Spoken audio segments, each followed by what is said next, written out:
So அனைவருக்கும் வணக்கம். இன்னைக்கு வந்து எஜுகேஷன் நியூ சிலபஸ் நம்ம பார்க்க போகிறோம். எஜுகேஷன் நியூ சிலபஸ் உங்களுக்கு தெரியும். அதில் சார் ஃபுல்லாக டீட்டெயிலாக சொல்லுவார். அதில் பர்டிகுலராக இப்போ உங்கள் கையில் மெட்டீரியல் வந்து யூனிட் 7, 8, 9, 10 இது ஃபுல்லாக இருக்கும். ஸோ இன்னும் பேலன்ஸ் கொஞ்சம் அடுத்த செட்டில் நான் தருவோம். இப்போ சார் சொல்ல ஃபாலோ பண்ணுங்கள். தேவையில்லாமல் அன்மியூட் ஆக வேண்டாம், மியூட்டில் வச்சுக்கோங்க. Video plus audio. ஒவ்வொருக்கும் நிறைய எக்ஸ்ட்ரா பாயிண்ட் சொல்லுவாங்க. அதை கரெக்டாக ஃபாலோ பண்ணி கரெக்டாக என்ன ஹின்ஸ் சொல்கிறாங்களோ அதை ஃபாலோ பண்ணி ஹின்ஸ் எடுங்க. அதே மாதிரி ஓல்டு சிலபஸ் ஆல்ரெடி நீங்கள் எஜுகேஷன் சைக்காலஜி வச்சுருக்கீங்க, அதையும் சார் சொல்லுவார். அதாவது இந்த போர்ஷன் வந்து ஓல்டு சிலபஸில் இருக்குது அப்படின்னா. ஸோ அது எல்லாமே ஓல்டு அந்த நியூ நான் எப்படி நம்ம சப்ஜெக்ட் போச்சோ அது மாதிரி தான் சொல்லுவாங்க. அதே ஃபைனலாக திரும்பவும் பேஜ் வைஸாகவும் சார் கொடுக்குறேன்னு சொல்லியிருக்காங்க. சரியா, எதெல்லாம் வந்து அந்த ஓல்டில் இருக்கும், எதெல்லாம் நியூவில் இருக்கும். ஸோ டெல்டட் போர்ஷன் வந்து ரொம்ப மினிமமாக தான் இருக்குன்னு சார் சொல்லுவாங்க. என்கிட்ட சொன்னது சாரும் அதை பற்றின டீட்டெயில் எல்லாமே உங்களுக்கு சொல்லுவாங்க. Okay sir, welcome sir. நீங்கள் கிளாஸ் ஆரம்பிக்கலாம் சார். தேங்க்யூ. Thank you sir. நம்ம தமிழகத்தின் முதன்மையாக இயங்கிக் கொண்டிருக்கக்கூடியது நம்ம விளையங்கில்ல திரு சூரிய பிரம்மன் சார். முதலாவதாக அவருக்கு என் இனிய மாலை வணக்கத்தோடு அத்தனை ஆசிரியர் பெருமக்களுக்கும் என் அன்பு கலந்த மாலை வணக்கம். யூஸ்வலாக நம்ம சைக்காலஜி அந்த யூனிட்ல இப்போ ரிவைஸ் பண்ணியிருக்காங்க. எல்லாருடைய பார்வையும் ஏற்கனவே நம்ம மேஜர் ரிவைஸ் பண்ணிட்டாங்க. அடுத்து எஜுகேஷன், அதில் ஒரு சிக்கலாக இருக்குது அப்படின்னு தோணலாம். அவங்க என்ன பண்ணியிருக்காங்கன்னா, இந்த ரிவைஸில் மேக்ஸிமம் ஓல்டு சிலபஸை அப்படியே ஹோல்டு பண்ணிட்டாங்க. அடுத்து என்ன பண்ணிட்டாங்கன்னா, நியூ சிலபஸை ஆட் பண்ணிட்டாங்க. அப்போ நம்ம நியூ சிலபஸாக ஃபீல் பண்ணுறது யூனிட் 7, 8, 9, 10. இதுக்கு முன்னாடி ஓல்டு சிலபஸில் நமக்கு 8 யூனிட் இருந்தது. அதில் 7th யூனிட் என்ன பண்ணாங்கன்னா, யூனிட் 2ஓட மெர்ஜ் பண்ணாங்க. நீங்கள் சிலபஸை டவுன்லோடு பண்ணி பார்த்துருந்தீங்கன்னா தெரிஞ்சிருக்கும். 7th யூனிட்ல நம்ம என்ன படிச்சிருந்தோம் அப்படின்னா, மேஜராக Indian philosopher and western philosopher, இந்திய தத்துவ ஞானிகள், மேலை நாட்டு தத்துவ ஞானிகள், அவர்கள் எல்லாம் இப்போ யூனிட் 2ல மெர்ஜ் பண்ணிட்டாங்க. நெக்ஸ்ட்டு நமக்கு யூனிட் 2ல பார்ட் 1, பார்ட் 2ன்னு பிரிச்சுக்கிறோம். ஏன் அப்படின்னா, philosophical and sociological foundation of education அப்படின்னு நமக்கு சிலபஸ் கொடுத்துருக்கு. அப்போ பிலாசபின்றது தனி, சோஷியாலஜின்றது தனி. யூஸ்வலாக ஜென்ரலாக ஒரு நமக்கு தாட் என்ன தெரியுங்களா, எஜுகேஷன் அப்படின்றது depend upon philosophical based, sociological based, psychological based sir.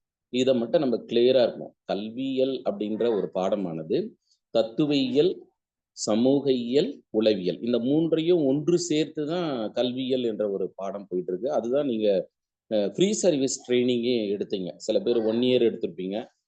இப்போ நியூ சிலபஸ்ல இருந்தவங்க எல்லாமே 2 years அந்த ட்ரைனிங் எடுத்திருப்பீங்க. ஃப்ரீ சர்வீஸ் அப்படின்னா என்னன்னா, பிஎட் படிச்சிங்க சரிங்களா. அந்த பிஎட் படிச்சது ஃப்ரீ சர்வீஸ். நீங்க நம்ம October 12 எக்ஸாம் எழுதிட்டு நவம்பர், டிசம்பர்ல கவுன்சிலிங் முடிஞ்சு நீங்க ஜாயின் பண்ணீங்கன்னா, அடுத்து ஒரு 1 or 2 monthல இன் சர்வீஸ் அப்படின்னு கண்டக்ட் பண்ணுவாங்க, பணியிட பயிற்சி.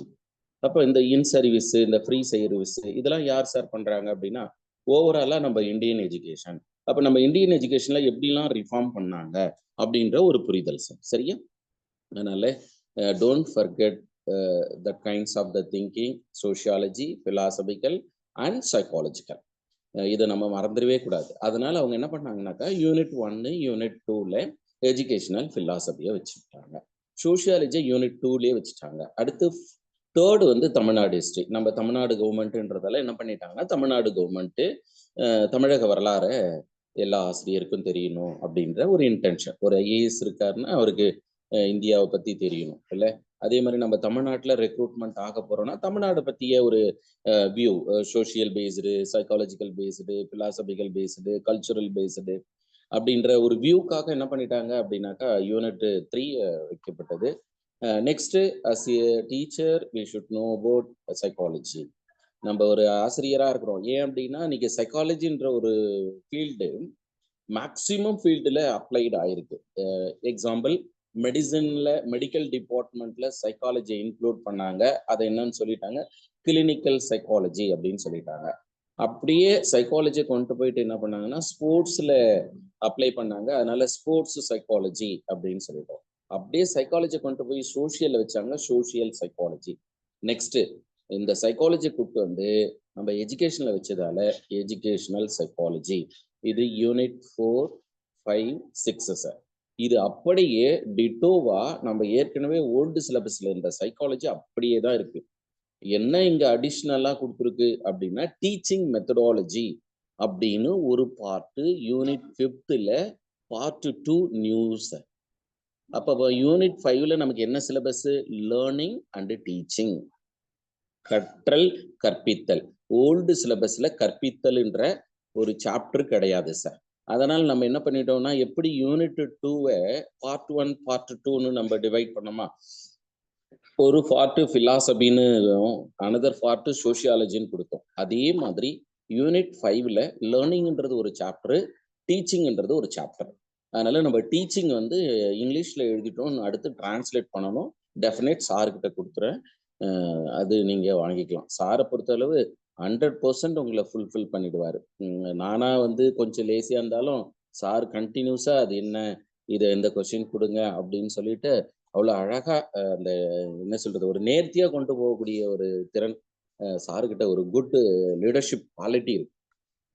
அப்ப எனவே அந்த பேஸ்ல இப்ப எல்லாருக்குமே 4, 5, 6 கிளியர் ஆயிடுச்சு. தென் ஓல்டு சிலபஸ்ல இருந்த 7 யூனிட் 2ல மாத்திட்டாங்க அப்படின்னு சொல்லிட்டோம். நெக்ஸ்ட் நிறைய பேருக்கு ஒரு டவுட், இப்போ யூனிட் 8 என்ன சார் ஆச்சு ஓல்டு சிலபஸ் அப்படின்னு பார்க்கும்போது, அது யூனிட் 1ல சில கான்செப்டை மெர்ஜ் பண்ணிட்டாங்க. நெக்ஸ்ட் பார்த்தீங்கன்னா யூனிட் 10 வந்து இன்ஸ்ட்ரக்ஷனல் அண்டு எஜுகேஷனல் டெக்னாலஜி அப்படின்னு சொல்லிட்டு சிலபஸ் கொடுத்துருக்கு. இன்ஸ்ட்ரக்ஷனல் அண்ட் எஜுகேஷனல் டெக்னாலஜின்னு 10th யூனிட் கொடுத்துருக்காங்க சார். அதில் நமக்கு மெர்ஜ் பண்ணிட்டாங்க. மெர்ஜ் பண்ண உடனே இப்போ அடுத்து 7, 8, 9, 10 அப்படின்னு சொல்லிட்டு நியூ பார்ட்டா நம்ம பார்க்குறோம் சார். எல்லாருக்கும் புரிதல் வந்திருக்கும்னு நினைக்கிறேன். இந்த சிலபஸ்ல ஏதாவது டவுட் இருக்கா சார்? இப்போ இதுதான் நமக்கு சிஸ்டமேட்டிக்கா at present SCERT, state council of educational research and training, இவங்க தான் சிலபஸ் ஃப்ரேம் பண்ணியிருக்காங்க. இதுக்கு முன்னாடி ஓல்டு சிலபஸ் இருந்த 8 யூனிட்டை ஃப்ரேம் பண்ணது மெட்ராஸ் யூனிவர்சிட்டி. ஏன்னா மெட்ராஸ் யூனிவர்சிட்டியில ரிசர்ச் சென்டர் இருக்கு, எஜுகேஷன், எம்எட், எம்ஃபில், PhD. அதனால அவங்க தான் என்ன பண்ணாங்கன்னாக்கா சிலபஸ் ஃப்ரேம் பண்ணாங்க. ஃப்ரம் 2001ல இருந்து 2024 வரை அதுதான் இருந்தது. இப்போ அழகா அந்த சிலபஸை ரிவைஸ் பண்ணாங்க. எப்படி பேஸ் பண்ணாங்கன்னா TNTU university, Tamil Nadu teacher education university, Tamil Nadu teacher education யூனிவர்சிட்டியே என்னெல்லாம் சிலபஸ் இருக்கோ அதெல்லாம் அவங்க என்ன பண்ணிட்டாங்கன்னாக்கா இப்போ நியூ சிலபஸ்ல இன்க்ளூட் பண்ணியிருக்காங்க.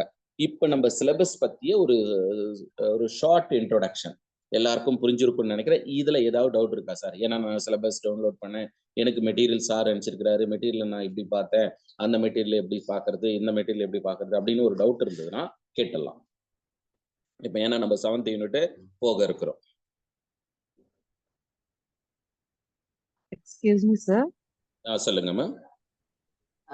யூனிட் வைஸ் நியூ கண்டென்ட் மட்டும் சொன்னீங்கன்னா நோட் பண்ணிக்குவோம் சார். Sure ma'am. நீங்க கட்டாயம் உங்களுடைய தேவை என்னவோ, அதே மாதிரி உங்களுடைய எக்ஸ்பெக்டேஷன், நீட் அண்ட் எக்ஸ்பெக்டேஷன், தேவை மற்றும் எதிர்பார்ப்பு ரெண்டையும் மேக்ஸிமம் 99.9% ஃபுல்ஃபில் பண்ணிடுவோம். Okay sir. தென் சரி சார், இப்போ நம்ம சிலபஸ்குள்ளார போலாமா? Unit 7 sir. சார் அழகா நான் தனித்தனியாக தான் எழுதி கொடுத்தேன், அவருக்கே ஒரு நேர்த்தியான ஒரு விஷயம். அதனால தான் நான் ஸ்டார்ட் பண்ணும்போதே சொன்னேன், தமிழகத்தின் முதன்மையாக விலங்கியலை முன்னெடுத்து தமிழகத்தில் விலங்கியல் ஆசிரியரை என்ன சொல்றது, ஒரு உச்ச நிலையை தொட வச்ச மிகப்பெரிய ஒரு ஜாம்பவான் சாரு, அதில் மாற்று கருத்தே இல்லை. அதனால அவர் அழகா 7, 8, 9, 10ன்றத நான் ஹேண்ட் ரிட்டன் தான் எழுதினேன், சில இதெல்லாம் வந்து டைப் பண்ணது அப்படி அனுப்பிச்சேன். சார் எல்லாத்தையுமே கிளியரா பண்ணியிருக்கிறாரு. அப்போ எனவே இந்த யூனிட் 7ன்றது என்ன சார் அப்படின்னா கல்வியில் மதிப்பீடு அப்படின்னு கொடுத்துருக்கோம். இங்கிலீஷ்ல எஜுகேஷனல் எவாலுவேஷன். நம்ம எவல்யூஷன்னு படித்தோம், ஆனால் இங்கே எவாலுவேஷன்னு படிக்கிறோம். அங்கே படிச்சது பரிணாமம்னு படிச்சிருப்போம், இங்கே நம்ம மதிப்பீடு. அப்ப கல்வியை எப்படி சார் மதிப்பிடுறது? யூஸ்வலா ஜென்ரலா பாருங்களேன், ஒரு டீச்சர் அப்படின்னு எடுத்துட்டோம்னா அந்த டீச்சருக்கு கண்டென்ட்ல மாஸ்டரியா இருக்கணும், இது எல்லாருக்கும் தெரிஞ்ச ஒரு விஷயம். ஒரு பாடப்பொருள்ல திறன் பெற்றவரா இருக்கணும். அடுத்து பாத்தீங்கன்னா ஸ்கில்டா இருக்கணும். என்ன ஸ்கில்டு? டீச்சிங் ஸ்கில்டா இருக்கணும் அப்படின்னு சொல்லுவோம், கற்பித்தல் திறனோட இருக்கணும் அப்படின்னு. நெக்ஸ்ட் டீச்சருக்கு கரிக்குலம் டிசைன் பண்ண தெரிஞ்சிருக்கணும். கரிக்குலம் டிசைன்னா கலை திட்டம் வடிவமைக்கிறது. எந்தெந்த கலை திட்டத்தெல்லாம் எங்கெங்கெல்லாம் வைக்கணும் அப்படின்றதெல்லாம் தெரியணும். ஏன்னா நீங்க பார்த்திருப்பீங்க எல்லாமே சீக்வென்ஸ் ஆர்டரா அழகா பண்ணியிருப்பாங்க. அப்ப நமக்கு அது தெரியணும். இதெல்லாம் கடந்து இப்ப ஸ்கில் பேஸ்டு, மாஸ்டரி பேஸ்டு இதை பேஸ் பண்ணி டீச்சிங் பண்றோம். இப்ப டீச்சிங் பண்றதோடு நம்மளுடைய வேலை முடிஞ்சிடுச்சா அப்படின்னா இல்ல, எவாலுவேஷன் பண்ணணும் சார், மதிப்பீடு. அதை செஞ்சாதான் ஃபுல்ஃபில் ஆகும். இப்ப கூட சார் வந்து அழகா உங்களுக்கு யூனிட் வைஸ் போயிட்டாரு. அடுத்து நம்ம எஜுகேஷன் தொடர்ந்து உங்களுக்கு டெஸ்ட் வச்சுட்டே இருப்பாரு. ஏன்னா எவாலுவேஷன்ன்றது ஒரு big role sir for achievement. அடைவுல மிகப்பெரிய ஒரு ரோல் பண்றது யாரு அப்படின்னா இந்த எவாலுவேஷன் அப்படின்னு சொல்றோம். அப்ப பாருங்க, நமக்கு இப்போ கற்பிக்க தெரியும், திறன்கள் இருக்கு, பாடப்பொருள் அறிவு இருக்கு, அதே மாதிரி இதை எப்படி மதிப்பிடணும் அப்படின்றதுக்காக இதுக்கு முன்னாடி இருந்த சிலபஸ்ல நமக்கு இதெல்லாம் வைக்கல. இப்ப மட்டும்தான் சார் வச்சிருக்கு. ஃபர்ஸ்ட் அவங்க சிலபஸ்ல என்ன கொடுத்துருக்குனாக்கா, நம்ம தமிழ்ல தேர்வு, அளவீடு மற்றும் மதிப்பீடுன்னு கொடுத்துருக்கோம். Test, measurement, assessment and evaluation. Test, measurement, assessment and evaluation. அசஸ்மெண்ட்னால ஒண்ணுதான், எவாலுவேஷன்னாலும் ஒண்ணுதான் சார். அவங்க என்ன பண்ணிட்டாங்க அப்படின்னா அண்டு போட்டு கொடுத்து விட்டாங்க. அண்டு போடாம ஆர் போட்டிருக்கலாம். ஆனா சிலபஸ் ஃப்ரேம் பண்ற போது அவங்க அது மாதிரி பண்ணியிருக்காங்க. அதனால ஒன்றும் பிரச்சனை இல்லை. இப்ப நமக்கு டெஸ்ட்னா தேர்வுனா என்னன்னு புரியும். Tool used to measure a specific ability. நீங்க அந்த தேர்வுன்னு இருக்கா, தேர்வுன்னு இருக்கிற இடத்துல சிறப்பு திறனை மதிப்பிடு அல்லது சிறப்பு திறனை அளவிட்டுச்சுன்னா அதுக்கு பேர் தேர்வு சார். நீங்க ஜஸ்ட் ஒரு சாரு ஏற்கனவே இன்ட்ரோடக்ஷன் கொடுக்கும்போதே சொன்னாரு, சாரு இருக்கிறதோட சேர்த்து சொல்லுவாரு, நீங்க நோட் பண்ணீங்க. இல்லைனாங்க நம்ம கிளாஸ் வந்து பாசிவ் ஆயிடும். எப்படி நம்ம ஆக்டிவா மாத்தணும் இல்ல, ரெஸ்பிரேட்டரி சிஸ்டத்தில் நீங்க பார்த்துருப்பீங்கல்ல, active process then passive process அப்படின்னு. அது மாதிரி இப்ப நம்ம கிளாஸ் வந்து ஆக்டிவா கொண்டு வரதுக்காக சில இடங்கள்ல சில விஷயத்தை எழுதல. நம்ம சொல்லணும், நீங்க வந்து eye and hand coordination, then brain and hand coordination. நம்ம மூளையும் இணை உறுப்புகளும், கண்ணும் மூளையும் கண்ணும் இணை உறுப்புகளும் இது எப்படி கோஆர்டினேட் பண்றது அப்படின்ற ஒரு விஷயம். அதனால இப்ப தேர்வுனா எல்லாருக்கும் ஒரு அண்டர்ஸ்டாண்டிங் வந்துட்டு இருக்கும்னு நினைக்கிறேன் இல்ல. தேர்வு நத்திங் பட் டூல் சார். இது ஒரு கருவி. தேர்வுன்றது ஒரு டூல். இந்த டூல் எங்க யூஸ் பண்றாங்க அப்படின்னா ஆல் கைண்ட்ஸ் ஆஃப் செக்டார்ஸ். எல்லா செக்டார்லயும் இந்த தேர்வுன்ற விஷயத்த வச்சுட்டு இருக்காங்க சார். நம்ம ஏதோ எஜுகேஷன் டிபார்ட்மெண்ட்ல மட்டும்தான் இருக்கு அப்படின்லாம் இல்லை. அதனால இந்த டூல் எதுக்காக சார் யூஸ் பண்ணாங்க அப்படின்னா ஸ்பெசிபிக் எபிலிட்டி, மெஷர் எ ஸ்பெசிபிக் எபிலிட்டி, ஒரு சிறப்பு திறனை அளவிடுவதற்காக பயன்படுத்தப்படுது. ஏன்னா அந்த அளவீடு அப்படின்றது ஒரு சிறப்பு திறனை அளவிட்டாங்கன்னா அதுக்கு பேர் தேர்வு அப்படின்றோம். அடுத்து நமக்கு என்னன்னா அளவீடுன்னு கொடுத்துருக்கோம். அப்ப அளவீடுனா என்ன சார் மீனிங்கா இருக்கலாம் அப்படின்னு நீங்க சர்ச் பண்ணி பார்த்தீங்கன்னா யாராவது ஐடியா? மெஷர்மெண்ட் அப்படின்னு இருக்கா தமிழ். அளவீடுனா என்னன்னு சொல்ல முடியுமா? மதிப்பெண்கள் சார், அவங்க வாங்குற மதிப்பெண்கள். Very good sir. அதை நம்ம என்ன ஷார்ட் அவுட் பண்ணணும் அப்படின்னாக்கா, like assigning number to performance. எடுத்துக்காட்டாக A grade, B grade, C grade அப்படின்லாம் சொல்றோம்ல, அது அந்த கிரேடுக்கு என்ன பண்ணியிருக்கோம் அப்படின்னாக்கா நம்ம நியூமரிக்கல அசைன் பண்ணியிருக்கோம். இப்போ எக்ஸாம்பிள் ஏ பிளஸ் அப்படின்னு சொன்னீங்கன்னாக்கா 90 to 100 மார்க்ஸ் இருக்கக்கூடிய குழந்தைய நம்ம என்னன்னு சொல்லுவோம், ஏ பிளஸ் அப்படின்னு சொல்லுவோம். இதுவே ஒரு எக்ஸ்ட்ராடினரியா நம்ம மூவ் பண்ணி ஏ பிளஸ் பிளஸ் அப்படின்னு போட்டோம்னாக்கா அந்த ஏ பிளஸ் பிளஸ் அப்படின்றது நம்ம என்ன மீன் பண்றோம் அப்படின்னாக்கா, ஏன் சார் தள்ளிட்டாருன்னு புரியலையே. இப்ப நம்ம சிலபஸ்ல தான் சார் இருக்கோம். Okay sir. இப்ப ஏன்னா தேர்வு, ஏன்னா நம்ம உள்ள போயிட்டு நான் எல்லாத்தையும் டீட்டெயிலா படிக்க போறோம். முதல்ல என்னன்னு தெரியணும் நம்ம சிலபஸ்ல என்ன தேர்வுனா என்ன. இப்ப தேர்வுனாக்கா உங்க எல்லாருக்குமே உங்க மைண்ட்ல இருந்த ஒரு விஷயத்த கடந்து எஜுகேஷனிஸ்ட் அவங்க டிராப் பண்ணும்போது அதை என்னன்னு சொன்னாங்கன்றதுக்காக நம்ம இங்க பாக்குறோம். ஸ்ட்ரெயிட்டா இதை ஸ்கிப் பண்ணிட்டோம் அப்படின்னாக்கா அவ்வளவு கிளியரா ஆகுமானா தெரியாது sir. I don't know. First we should know the syllabus, then only reach to the content. நம்ம பாடப்பொருளுக்கு ரீச் ஆகணும் அப்படின்னா கட்டாயம் என்ன சிலபஸ். சில சமயங்கள்ல சார் சிலபஸ் மட்டுமே உங்களுக்கு தெரிஞ்சதுன்னா கூட ஈஸியா சர்ஃபேஷியல் கொஸ்டின்ல கேட்டாங்கன்னு வச்சுக்கோங்களேன், சிலபஸ் மட்டும் தெரிஞ்சிருக்கும். சில பேருக்கு மேக்சிமம் மார்க் எடுத்துட்டு போயிட்டே இருப்பாங்க சார். மினிமம் 25 மார்க் எடுப்பாங்க. அது மாதிரி சான்ஸ் இருக்கா? இருக்கு சார். ஏன்னா நமக்கு 10 யூனிட்ஸ் இருக்கு. 10 யூனிட்ஸ்ல நிறைய இப்ப டெஸ்ட்னா என்னன்னு தெரியணும், மெஷர்மெண்ட்னா என்னன்னு தெரியணும், assessment and evaluation. Assessment and evaluation அப்படின்றது judgement based sir. Judgement based அப்படின்னா தீர்வு காணக்கூடியதை என்ன மதிப்பீட்டில் ஒரு தீர்வு காணுவோம். இவங்க வந்து இந்த மாதிரியான திறன் படைத்த மாணவர்கள் அப்படின்னு சொல்லிட்டு அதுக்கடுத்து நம்ம சிலபஸ்ல பிரின்சிபல்ஸ் கொடுத்துருக்கு. இந்த பிரின்சிபல்ஸை நம்ம கண்டினியூட்டியா என்னென்னலாம் ஸ்டெப் பை ஸ்டெப்பா இருக்கு அப்படின்னு நம்ம பார்க்கலாம். Next characteristics of good test அப்படின்னு கொடுத்துருக்குறோம். தேர்வின் பண்புகள் அப்படின்னு அதுக்கு நமக்கு சிலபஸ்ல வந்து புறவயத்தன்மை, நம்பகத்தன்மை, மதிப்பிடும் தன்மை இதெல்லாம் கொடுக்கல சார். சரிங்களா? நம்ம தான் என்ன பண்ணோம் அப்படின்னா தேர்வின் பண்புகள்னு சிலபஸ்ல கொடுத்ததால நம்ம என்ன பண்ணோம்னாக்கா இந்த தேர்வினுடைய பண்புகள் அப்படின்னு பார்க்கும்போது அப்ஜெக்டிவ், ரிலையபிலிட்டி, வேலிடிட்டி அப்படின்னு கேள்விப்பட்டிருப்போம். Objectivity, reliability, validity. அப்ஜெக்டிவிட்டினா நோக்கத்தன்மை இருக்கணும், அதுக்கப்புறமா உண்மைத்தன்மை இருக்கணும், ஏற்புடைய தன்மை இருக்கணும் அப்படின்னு கொடுத்துருக்குறோம். நெக்ஸ்ட் அவங்க என்ன பண்ணாங்கன்னா சிலபஸ்ல டைப்ஸ் ஆஃப் டெஸ்ட்னு கொடுத்தாங்க. நம்ம ஸ்டார்ட் பண்ணும்போது டெஸ்ட் தானே இருக்கு, 7.1ல டெஸ்ட்னு இருக்கா, அந்த டெஸ்ட் என்ன பண்ணாங்கன்னா 7.4ல டைப்ஸ் ஆஃப் டெஸ்ட்னு கொடுத்தாங்க. அப்ப இதுல இருந்து என்ன தெரியுது, இன்ட்ரோடக்ஷன்ல இருந்தும் கொஸ்டின் இருக்கலாம், டீடைல்ல இருந்தும் கொஸ்டின் இருக்கலாம். அப்ப 7.1ல இருந்து எடுத்தாங்கன்னாக்கா 7.1ன்றது கூட நம்ம அண்டர்ஸ்டாண்டிங்காக கொடுக்கும். Unit 7 sir. சரிங்களா? நம்ம என்ன பண்ணோம் அப்படின்னா சிலபஸ் அண்டர்ஸ்டாண்டிங்காக மாத்தணும். 7.1 7.1ல இது இருக்கு, அடுத்து 7.3ல 1 சில சமயங்கள் இந்த சிலபஸ் பார்த்தா கூட உங்களுக்கு இது இன்னொரு என்னுடைய இன்டென்ஷன் என்னன்னா இந்த சிலபஸ் உங்ககிட்ட பேசணும். என்னன்னு பேசணும், நான் எனக்கு வந்து சிலபஸ்ல வந்து டைப்ஸ் ஆஃப் டெஸ்ட்னு கொடுத்துருக்கு. நான் யாரு அப்படின்னா நான் ஃபார்மேட்டிவ் டெஸ்ட், சம்மேட்டிவ் டெஸ்ட், நாம் referenced test, criterion referenced டெஸ்ட்னு different டெஸ்டா நான் இருக்கேன் அப்படின்னு இப்ப யாரு இந்த டைப்ஸ் ஆஃப் டெஸ்ட் உங்ககிட்ட பேசுறாங்க சார். ஆமா தானே? நானே பேசலனாலும் அவங்க உங்களோட பேசுவாங்க அப்படின்ற இன்டென்ஷன் தான். அதனால ஆசிரியர்களே இங்க புறவயத்தன்மை, நம்பகத்தன்மை, மதிப்பிடும் தன்மை அதை நம்ம டீட்டெயிலா பார்க்கலாம். நெக்ஸ்ட் 7.4ல டைப்ஸ் ஆஃப் டெஸ்ட் வளரறி, தொகுத்தறி, விதிமுறை குறிப்பிட்ட சோதனை, அளவுகோல். இப்ப கம் டு த பாயிண்ட். ஒரு எவாலுவேஷன். என்ன எவாலுவேஷன் பார்க்கலாமா? வளரறி மதிப்பீடுனா என்ன சார்? நீங்க என்ன புரிஞ்சிருக்குன்னு பாக்குறதுக்காக கேட்கிறேன், வேற ஒண்ணும் இல்லை. யாரையுமே வந்து தெரியலன்றதை அடையாளப்படுத்துறதுக்காக நான் கேட்கப்படவில்லை. நமக்கு என்ன அப்படின்றதுக்காக இப்ப பாடம் நடத்திட்டே இருக்கும்ல. கரெக்ட். வளரறி மதிப்பீடுனா unit wise test.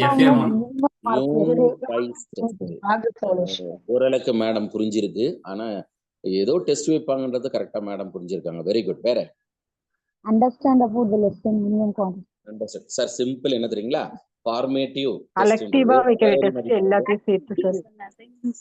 Touring the class or taking the class at the time of asking questions related the concept. வினாக்களை பாடம் நடத்திட்டே இருக்கும்போது வினாக்களை கேட்டோம்னா அதுக்கு பேர் என்ன சொல்றாங்கன்னா வளரறி மதிப்பீடு. இப்ப நான் நடத்திட்டே இருக்கேன்னா உங்ககிட்ட கொஸ்டின் கேட்கிறேன்னா இதுக்கு பேரு தான் சார் வளரறி மதிப்பீடு. சரிங்களா? மேடம் ஒருத்தர் சொன்னாங்கல்ல, யூனிட் முடிஞ்ச பிறகு, செமஸ்டர் முடிஞ்ச பிறகு, அடுத்து வந்து ஆனுவல் எக்ஸாமு, இதெல்லாம் அடுத்து கொடுத்துருக்கும் பார்த்தீங்களா தொகுத்தறி மதிப்பீடு, அது சார் சம்மேட்டிவ். இப்போ ஃபார்மேட்டிவ்னா எல்லாருக்குமே ஒரு கிளியரா இருக்குமா? இதை ஷார்ட்டா என்ன சொல்லலாம்னா எஃப்ஏ டெஸ்ட் அப்படின்னு சொல்லலாம் sir. FA test short question, சம்மேட்டிவ்ன்றது annual exam short question. Okay சரி சார். எனிவே இப்போ நம்ம ஃபார்மேட்டிவ், சம்மேட்டிவ் எல்லாருக்கும் கிளியரா? டெஃபினெட் நம்ம ஒரு கொஸ்டின் ஃபார்மேட்டிவ்ல இருந்தா சம்மேட்டிவ்ல இருந்தும் இருக்கலாம் சார். இப்போ ஸ்கூல்ல என்ன சார் பண்ணுவாங்க அப்படின்னாக்கா அந்த ஃபார்மேட்டிவ், சம்மேட்டிவ் எஸ்எம்சில நம்ம லிங்க்ல இருக்கக்கூடிய டீச்சர் யாருன்னா ஒர்க் பண்ணியிருந்தீங்கன்னா அவங்களுக்கு தெரிஞ்சிருக்கும். எந்த கிளாஸ் வரை எஃப்ஏவும் எஸ்சிஏவும் கண்டக்ட் பண்றாங்கன்னு சொல்ல முடியுமா? 8th standard.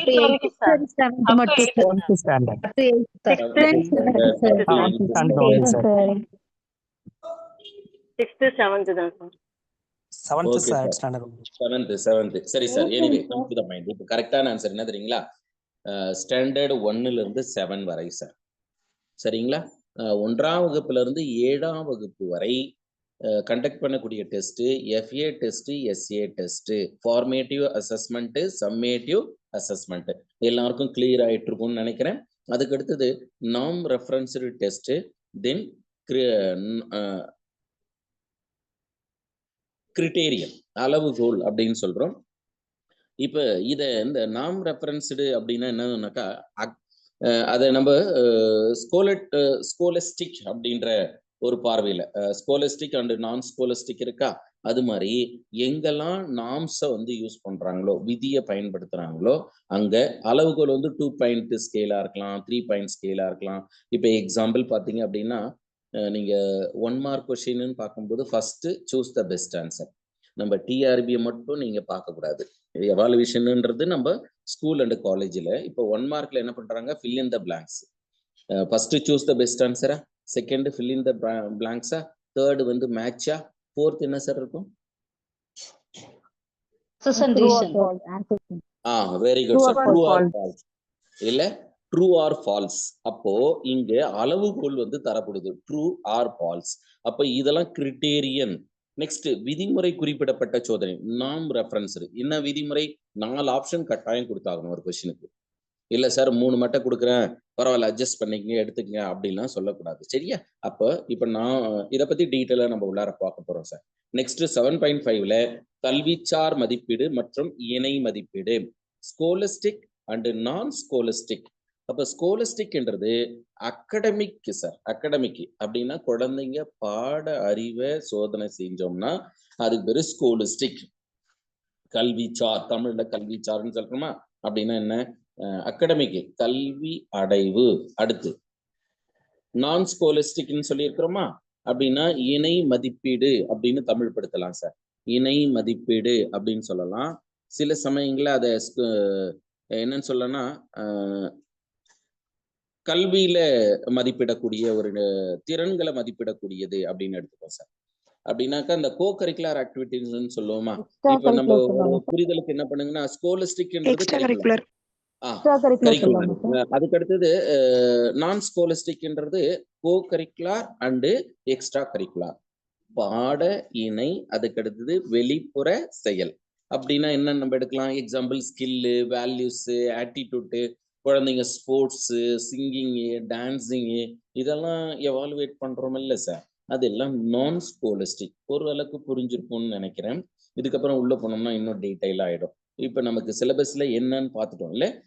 நமக்கு அடுத்ததாக அடைவு தேர்வு, அச்சீவ்மெண்ட் டெஸ்ட். நீங்க பிஎட் படிக்கும்போது இன்டர்ன்ஷிப் போயிருப்பீங்க. அப்போ உங்க ப்ரொஃபஸருங்க என்ன சொல்லியிருப்பாங்கன்னா, நீங்க போன உடனே ஒரு டெஸ்ட் வச்சிருங்கன்னு இருப்பாங்க. அதுக்கடுத்து என்ன சொல்லியிருப்பாங்கன்னா, பாடம் நடத்தின பிறகு ஒரு டெஸ்ட் வச்சிருங்கன்னு சொல்லியிருப்பாங்க. சொன்னாங்களா? அதை கடைபிடிச்சு சரி சார். நீங்க போன உடனே ஒரு டெஸ்ட் வச்சிங்களேன், அந்த டெஸ்ட்டுக்கு பேர் என்ன சார்? இப்போ உங்ககிட்ட இருக்கிறத தான் நம்ம என்ன பண்ண போறோம், வெளியே கொண்டு வர போறோம். சரியா? ஏதோ புதுசுலாம் நினைக்காதீங்க. டயக்னாஸ்டிக் டெஸ்ட், குறையறி சோதனை. குறையறி சோதனை. அடுத்து மதிப்பீட்டு சோதனை, முன்னறி சோதனை சார். Screening test. சார் என்ன சொல்றாங்கன்னா நுண்ணறிவு சோதனை, முன்னறி தேர்வு. நுண்ணறிவுன்றாரு சாரு. சரி சார். இப்போ நீங்க என்ன தெரியுமா சார் பண்ணணும்? இப்போ நமக்கு 7.6ல கொஸ்டின் கேட்டேன். 7.6ல என்னது? அடைவு தேர்வா? அப்ப நீங்க எதுக்குள்ளார உங்களுடைய பயணம் இருக்கணும் தெரியுங்களா? 7.6.1க்குள்ளாரையும் 7.6.2க்குள்ளாரையும் தான் சார் இருக்கணும். கரெக்டா? ஏன் நீங்க வெளியில போறீங்க? போகக்கூடாது. எப்போதும் ஒரு கொஸ்டினை ரீட் பண்ணீங்கன்னா 4 ஆன்சர். நம்ம எவ்வளோ ஆன்சருங்களை படிச்சிருப்போம், அந்த பக்கம்லாம் போகவே கூடாது சார். அழகா ரிஜிடிட்டியா பிடிவாதமா ஒரு கொஸ்டினுக்கு 4 ஆப்ஷன் கொடுத்து 4ல 1 தான் நான் சூஸ் பண்ணுவேன். என் மைண்ட்ல என்னெல்லாம் வருதோ அதெல்லாம் பார்க்க மாட்டேன். அப்படின்றது தெளிவா இருக்கணும். என்ன டெஸ்ட்னா, நம்ம இணைப்புல சாருங்க ஏற்கனவே கரெக்டா சொல்லிட்டாங்க. மற்றவங்களாம் என்ன பேசுறீங்கன்றதுக்காக நான் வெயிட் பண்ணேன். மேடம்லாம் கரெக்டா சொன்னாங்க. குறையறிதல் சார். நம்ம டயக்னாசிஸ், குழந்தைங்களுக்கு என்ன வீக்னஸ் இருக்கு, என்ன ஸ்ட்ரென்த் இருக்கு அப்படின்னு கண்டுபிடிக்கணும்ல. நம்ம இனிமே தான் நடத்த போறோம். நம்ம பயாலஜில குழந்தைக்கு செல்லுன்னா என்னன்னே தெரியல. அப்போ குழந்தைகிட்ட போயிட்டு நம்ம செல் அண்ட் மாலிகுலார் பயாலஜி போயிட்டு நமக்கு என்னெல்லாம் தெரியுமோ அதெல்லாம் நடத்துறோம்னா எப்படி? இப்போ நம்ம டிஆர்பிக்கு நம்ம எவ்வளோ எக்ஸ்ட்ரா ஆர்டினரா ப்ரிப்பேர் பண்ண முடியுமோ அந்த அளவுக்கு ப்ரிப்பேர் பண்ணியிருப்பீங்க. ஆனா அங்க பொறுத்தளவு நமக்கு ஒரு களம் கொடுக்கப்படுது, ஒரு பவுண்டரி இருக்கு சார். அந்த பவுண்டரியில டெஃபினேட் டயக்னாஸ்டிக்ஸ் பண்ணணும் சார். சரியா? அடுத்து பார்த்தீங்கன்னாக்கா பண்ணுவீங்க அதை நீங்க அச்சீவ்மெண்ட்டை எவாலுவேஷன்ல சம்மேட்டிவ் எவாலுவேஷன், ஃபார்மேட்டிவ் எவாலுவேஷன்ல சம்மேட்டிவ் எவாலுவேஷன் பண்ணுவீங்க. அதுக்கடுத்து சில சமயங்களில் ப்ரக்னாஸ்டிக் டெஸ்ட்டும் பண்ணுவோம் சார். முன்னறிதல் சோதனை. அப்படின்னா அல்லது முன்னறி சோதனை அல்லது முன்னறிதல் சோதனை. ஃபியூச்சர்ல குழந்தைங்க கல்லூரியில இன்ஜினியரிங் போலாமா, மெடிக்கல் போலாமா அப்படின்ற ஒரு விஷயம். 2 விங்கு தான் மேக்ஸ் பயாலஜிக்கு இருக்கு. அதை அழகா கண்டுபிடிக்கிறதுக்காக இப்ப எல்லாருக்கும் புரிஞ்சிருக்கும்னு நினைக்கிறேன். இதை சார்ந்து தரம்படுத்தப்பட்ட அடைவு தேர்வு அப்படின்னு கொடுத்துருக்கு. என்னெல்லாம் பண்புகள் இருந்தா அந்த அந்த தேர்வை தரம்படுத்தப்பட்ட அடைவு தேர்வு, ஸ்டாண்டர்டைஸ்டு அச்சீவ்மெண்ட் டெஸ்ட் அப்படின்னு சொல்லுவோம். ஏற்புத்தன்மை, நம்பகத்தன்மை. ஏற்புடைமைத்தன்மை, நம்பகத்தன்மை. Very good sir. வேற ஏதாவது? மேடம் சொன்னது கரெக்ட். இன்னும் சில விதமான ஆன்சர் அதுல இருக்கு. நம்ம கேட்டுறது டிஸ்கிரிப்டிவா கேட்டோம். தரம்படுத்தப்பட்ட அடைவு தேர்வுல என்னெல்லாம் கேரக்டர் இருந்தா அந்த தேர்வை நம்ம ஸ்டாண்டர்டைஸ்டு டெஸ்ட் அப்படின்னு சொல்லுவோன்றோம். இப்போ எக்ஸாம்பிள் ஸ்டாண்டர்டைஸ்டு டெஸ்ட்க்கு எக்ஸாம்பிள் சொல்லட்டுங்களா? பப்ளிக் கொஸ்டின் பேப்பர் வருது இல்லை சார், 10th 12th 11th பெரிய ப்ளஸ் நீங்க உள்ள வரும்போது 11th கவர்மெண்ட் எக்ஸாம் இல்லை. சரி சார், எனிவே அது ஸ்டாண்டர்டைஸ்டு சார். இப்போ நான் அதுதான் திரும்ப திரும்ப நான் கேட்கிறேன். எப்போதும் ஒரு ப்ளூ பிரிண்ட் அந்த format very good sir, very good. Blue print format என்ன தெரியுமா, எப்போதும் ஸ்டெம் ஆஃப் த கொஸ்டின் நம்ம வினாவிலேயே ஓரளவுக்கு விடை இருக்கும் சார். நம்ம மேஜரா இருந்தாலும் சரி, எஜுகேஷனா இருந்தாலும் அதை கண்டுபிடிக்கக்கூடிய திறன் வந்துடணும். ஸ்டெம் இப்ப என்னன்னா, நான் கொஸ்டின்ஸ் ஸ்டாண்டர்டைஸ்டுன்னு கேட்டேன். யாருக்கு? அச்சீவ்மெண்ட்டுக்கு. நானே தான் கீழே எழுதியிருக்கேன். என்னன்னு எழுதியிருக்கிறேன்? அட்டவணைக்கு நிறை தருதல், அட்டவணைக்கு நிறை தருதல் அல்லது அட்டவணைக்கு மதிப்பெண் எவ்வளோன்னு கொடுக்கறது, ப்ளூ பிரிண்ட் போடுறது, அதுக்கடுத்து ப்ரிப்பரேஷன் ஆஃப் கொஸ்டின் பேப்பர், அதுக்கடுத்து ஸ்கோரிங் கீ, அதுக்கடுத்து இன பகுப்பாய்வு, ஐட்டம் அனாலிசிஸ், ரிலையபிலிட்டி கண்டுபிடிக்கணும். இந்த குணநலன்கள்லாம் இருந்தது அப்படின்னா அந்த தேர்வை, அந்த அடைவு தேர்வை தரம்படுத்தப்பட்ட அடைவு தேர்வு என்று குறிப்பிடுறோம். எல்லாருக்கும் புரிஞ்சிருக்கும்னு நினைக்கிறேன். அடுத்து அளவீட்டு கருவிகள் சார். இறுதியாக அளவீட்டு கருவிகள். அப்ப அளவீட்டு கருவிகள் அப்படின்னு பார்க்கும்போது உற்றுநோக்கல் கொடுத்திருக்கு. அடுத்து நேர்முக தேர்வுன்னு சொல்லலாம், அல்லது நேர்காணல்னு சொல்லலாம், அல்லது பேட்டின்னு சொல்லலாம். ஆனா ஆங்கிலத்துல மட்டும் இன்டர்வியூன்னு இருக்கும். அதனால சில வேர்டுங்களாம் எந்த நம்ம எஜுகேஷனை பொறுத்தளவு நீங்க எந்த கொஸ்டினை அட்டன் பண்ணீங்கனாலும் கரெக்டா ஆன்சர் தெரிஞ்சுதா ஒரு டைம் இங்கிலீஷ்லயும் பாருங்க. நீங்க தமிழ்ல ஃபர்ஸ்ட் படிங்க, ஒன்றும் பிரச்சனை இல்லை. தமிழ்ல படிச்சுட்டு ஆன்சரும் சூஸ் பண்ணிடுங்க. சூஸ் பண்ணிட்டு அடுத்து ஒரு வாய்ப்பு இங்கிலீஷ்ல என்ன இருக்குன்ட்டு ரீட் பண்ணி பாருங்க, கரெக்டா மேட்ச் ஆகுதா அப்படின்னு. சரியா? அதனால நேர்காணல். அதுக்கு அடுத்தது போர்ட்போலியோ அப்படின்னு சொல்லுவோம். போர்ட்போலியோ. இந்த போர்ட்போலியோவை நம்ம அப்படியே போர்ட்போலியோன்னு கொடுத்துருக்கோம்.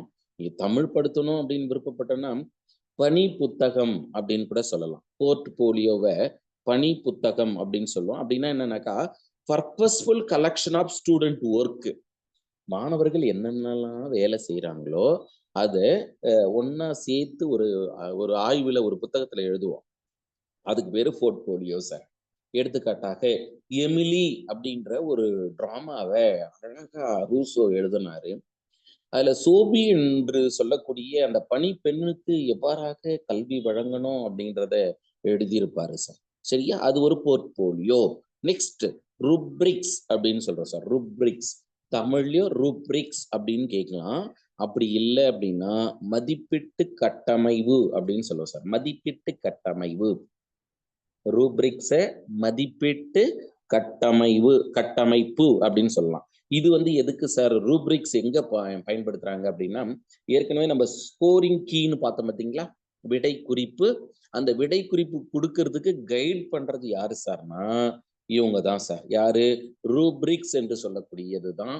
அவங்க தான் கைட் பண்ணுவாங்க. எப்படி சார் கைட் பண்றாங்க அப்படின்னா, 5 மார்க் கொஸ்டின்ஸ்ல அவங்க என்ன கேட்குறாங்க அப்படின்னா, mention scope of bioinformatics அப்படின்னு கொஸ்டின் கேட்டிருக்காங்க. இப்ப குழந்தை படிக்கக்கூடிய test book, prescribed test book, அதுல எவ்வளவு பாயிண்ட் சார்ங்க? 8 பாயிண்ட் இருக்கு சார்.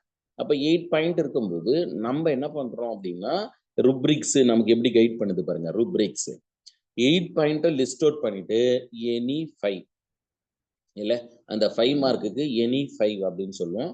அப்போ ஒவ்வொரு பாயிண்ட்டுக்கும் ஒரு மதிப்பெண் வீதம் 8ல் ஏதேனும் 5 எழுதியிருந்தா அந்த குழந்தைங்க 5 மார்க் நீங்க கொடுக்கலாம் அப்படின்னு கீ ஆன்சர் தருவாங்க சார். நம்ம லிங்க்ல இருக்கக்கூடிய நிறைய ஆசிரியர்கள் போர்டு எக்ஸாம் பேப்பர் நீங்க வேல்யூ பண்ணியிருப்பீங்க, நீங்க கவனிச்சிருப்பீங்க. அதுதான் சார் ருப்ரிக்ஸ்.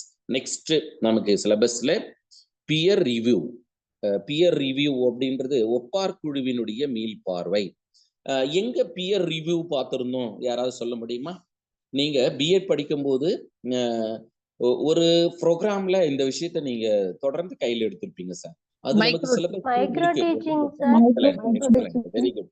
Micro teaching good. ஏன்னா மைக்ரோ டீச்சிங்கை கண்டுபிடிச்சது ஹேலன் அப்படின்றவங்க நம்ம தெரியும். ஒரு மைக்ரோ டீச்சிங் சைக்கிள் கம்ப்ளீட் ஆகணும்னாக்கா எவ்வளவு நிமிடங்கள் ஆகும்? அது எவ்வளவுனா 10 to 15 minutes. 5 to 10 minutes. 5 to 10 minutes. Definitely நீங்க எக்ஸ்பெக்ட் பண்ற மாதிரி அது கொடுத்துருப்பாங்க சார். சரி, நான் ஆப்ஷன் சொன்னா சொல்லிடுவீங்களா? Option A 5 to 10 minutes, option B 10 to 15 minutes, option C 36 minutes, option D 45 minutes. 5 to 10 minutes. B option, sir. 45 minutes. 10 to 15 minutes. 10 to 15 minutes. 45 minutes, sir. 45 minutes. 45 macro teaching, sir. 45 minutes. சரிங்க sir. Anyway okay, இப்போ நான் சொல்லிடுறேன். யாருக்குமே அதிர்ஷ்டம் அடிக்கல sir. என்ன சார்னா 36 minutes sir. நான் கொஸ்டின் என்ன தெரியுமா கேட்டேன்? சைக்கிள்னு கேட்டேன் சார். நம்ம மைக்ரோ டீச்சிங்குடைய டைம் கேட்டாங்கன்னா நீங்க 5 அப்படின்னு சொல்லலாம். 5 to 6 minutes. அது கூட 10 கிடையாது, 5 to 6 minutes. ஆனா நான் கேட்ட கொஸ்டின் சைக்கிளிக் சார். அப்ப சைக்கிளிக்னா என்ன? Plan, teach, feedback, replan, reteach. Are you understand? Are you admire? அதனால நம்மள ஏமாத்துறதுக்கு பார்ப்பாங்க. கொஸ்டின் பேப்பர் அப்படிதான் எழுதுவாங்க. அதனால நீங்க தான் கொஞ்சம் என்ன பண்ணணும், கவனமா இருக்கணும். ஏன் இந்த பாயிண்ட் கொடுத்தாங்க, இந்த பாயிண்ட் ஏன்? அதனாலதான் நான் உங்ககிட்ட அடுத்து ஒரு அம்பல் ரெக்வஸ்ட் என்ன தெரியுங்களா? நம்ம மேஜரு, நம்ம எஜுகேஷனு, ஜிகே, இந்த இடத்துல எந்த கொஸ்டின் நீங்க போட்டீங்கனாலும் ரீசனோட தான் சூஸ் பண்ணணும். எந்த ஆப்ஷன் நீங்க ரிஜெக்ட் பண்ணீங்கனாலும் அந்த ரீசனோட தான் ரிஜெக்ட் பண்ணணும் சார். இதை மட்டும் மைண்ட்ல வச்சுக்கோங்க. கரெக்டா நம்ம சூஸ் பண்ணிடலாம். நெக்ஸ்ட் செக்லிஸ்ட், தென் ரேட்டிங் ஸ்கேல், சரிபார்க்கும் பட்டியல், அடுத்து தர அளவீடு. இதை எங்க பார்த்தோம்னு சொல்ல முடியுமா? நம்ம ரிப்பீட்டட் பேட்ச், நம்ம லிங்க்ல இருக்கிறீங்க, ரிப்பீட்டட் பேட்ச் எங்க பார்த்திருந்தோம்னு சொல்ல முடியுமா?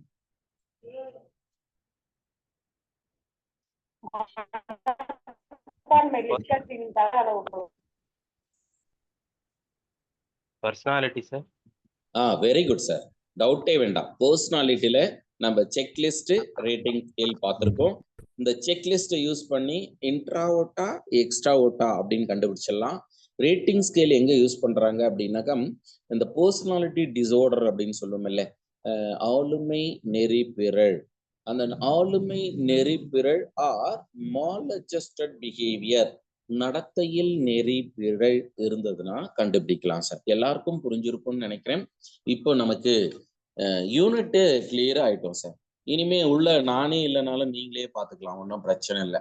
ஏன்னா நமக்கு என்ன கொடுத்துருக்கு, என்ன இது எப்படி அப்படின்ற ஒரு புரிதல் இந்த பார்வையில இப்போ நம்ம அளவீடு, மதிப்பீடு இது ரெண்டுக்கும் உள்ள வேறுபாடு டேபிளர் காலத்துல போட்டோம் அப்படின்னா கொஞ்சம் ஈஸியா இருக்கும் அப்படின்றதுக்காக நம்ம என்ன பண்ணோம்னாக்கா அந்த டிஃபரன்ஷியேட் போட்டு விட்டோம் சார். டிஃபரன்ஷியேட்டு, அந்த டிஃபரன்ஷியேட்ல நம்ம ஃபர்ஸ்ட் அளவீட்டிற்கு அடிப்படை சோதனை ஆகும் அப்படின்னு சொல்றோம். சோதனைன்னா என்ன? டெஸ்டா? சோதனை என்பது டெஸ்டா? அடுத்து மதிப்பீட்டிற்கு அடிப்படை என்ன சொல்றாங்கன்னா அளவீடு. அப்ப அளவீடு அப்படின்றது நம்ம என்னன்னு பார்ப்போம். அளவீடுன்றது மெஷர்மெண்ட். இல்ல, மெஷர்மெண்ட். இப்ப பாருங்க, test, measurement, assessment, evaluation. Test, measurement, assessment or evaluation. இப்ப நம்ம எதுக்கும் டிஃபரன்ஸ் பார்க்கறோம் அப்படின்னா டெஸ்ட்டுக்கும் எவாலுவேஷனுக்கும் டிஃபரன்ஸ் பார்க்கறோம். அதனால டெஸ்ட்ன்றது இங்க நமக்கு அளவீடுன்னு இருக்கா, தேர்வு, சாரி, இங்க நம்ம மெஷர்மெண்ட்டுக்கும் எவாலுவேஷனுக்கும் பார்க்கறோம். டெஸ்ட் விட்டுட்டோம். அப்படி விடும்போது அளவீட்டிற்கு அடிப்படை என்ன பண்றோம்னா டெஸ்ட் போட்டோம். எது சோதனை ஃபர்ஸ்ட் டெஸ்ட்னு இருக்கா, அந்த டெஸ்ட். ஏன்னா இந்த இடம் எம்சிக்யூ அவங்க சூஸ் பண்ணலாம். அதுக்கடுத்து மதிப்பீட்டினுடைய அடிப்படை டேஷ் அப்படின்னு கேட்கும்போது அளவீடு அப்படின்னு பாக்குறோம். அந்த அளவீடுன்றது மெஷருக்கும் எவாலுவேஷனுக்கும் தான். ஆனா மதிப்பீட்டினுடைய அடிப்படை அழகு என்ன சொல்றாங்க அப்படின்னா அளவீடு சொல்றாங்க சார். அடுத்து எப்பொழுதும் மெஷர்மெண்ட்டை பொறுத்தளவு குறுகிய பொருள் தருகிறது. எடுத்துக்காட்டாக மெஷர்மெண்ட் நுண்ணறிவை மெஷர் பண்றோம், அப்ப அதை பொறுத்தளவு குறுகிய பொருள் தந்துரும். ஆனா மதிப்பீடுன்றது அப்படி இல்லை. எஃப்ஏ டெஸ்ட் பாக்குறோம், எஸ்ஏ டெஸ்ட் பாக்குறோம், சிசிஇ கண்டினியூஸ் காம்ப்ரஹென்சிவ் எவாலுவேஷன் அப்படின்னு படிச்சிருக்கிறோம் சார்.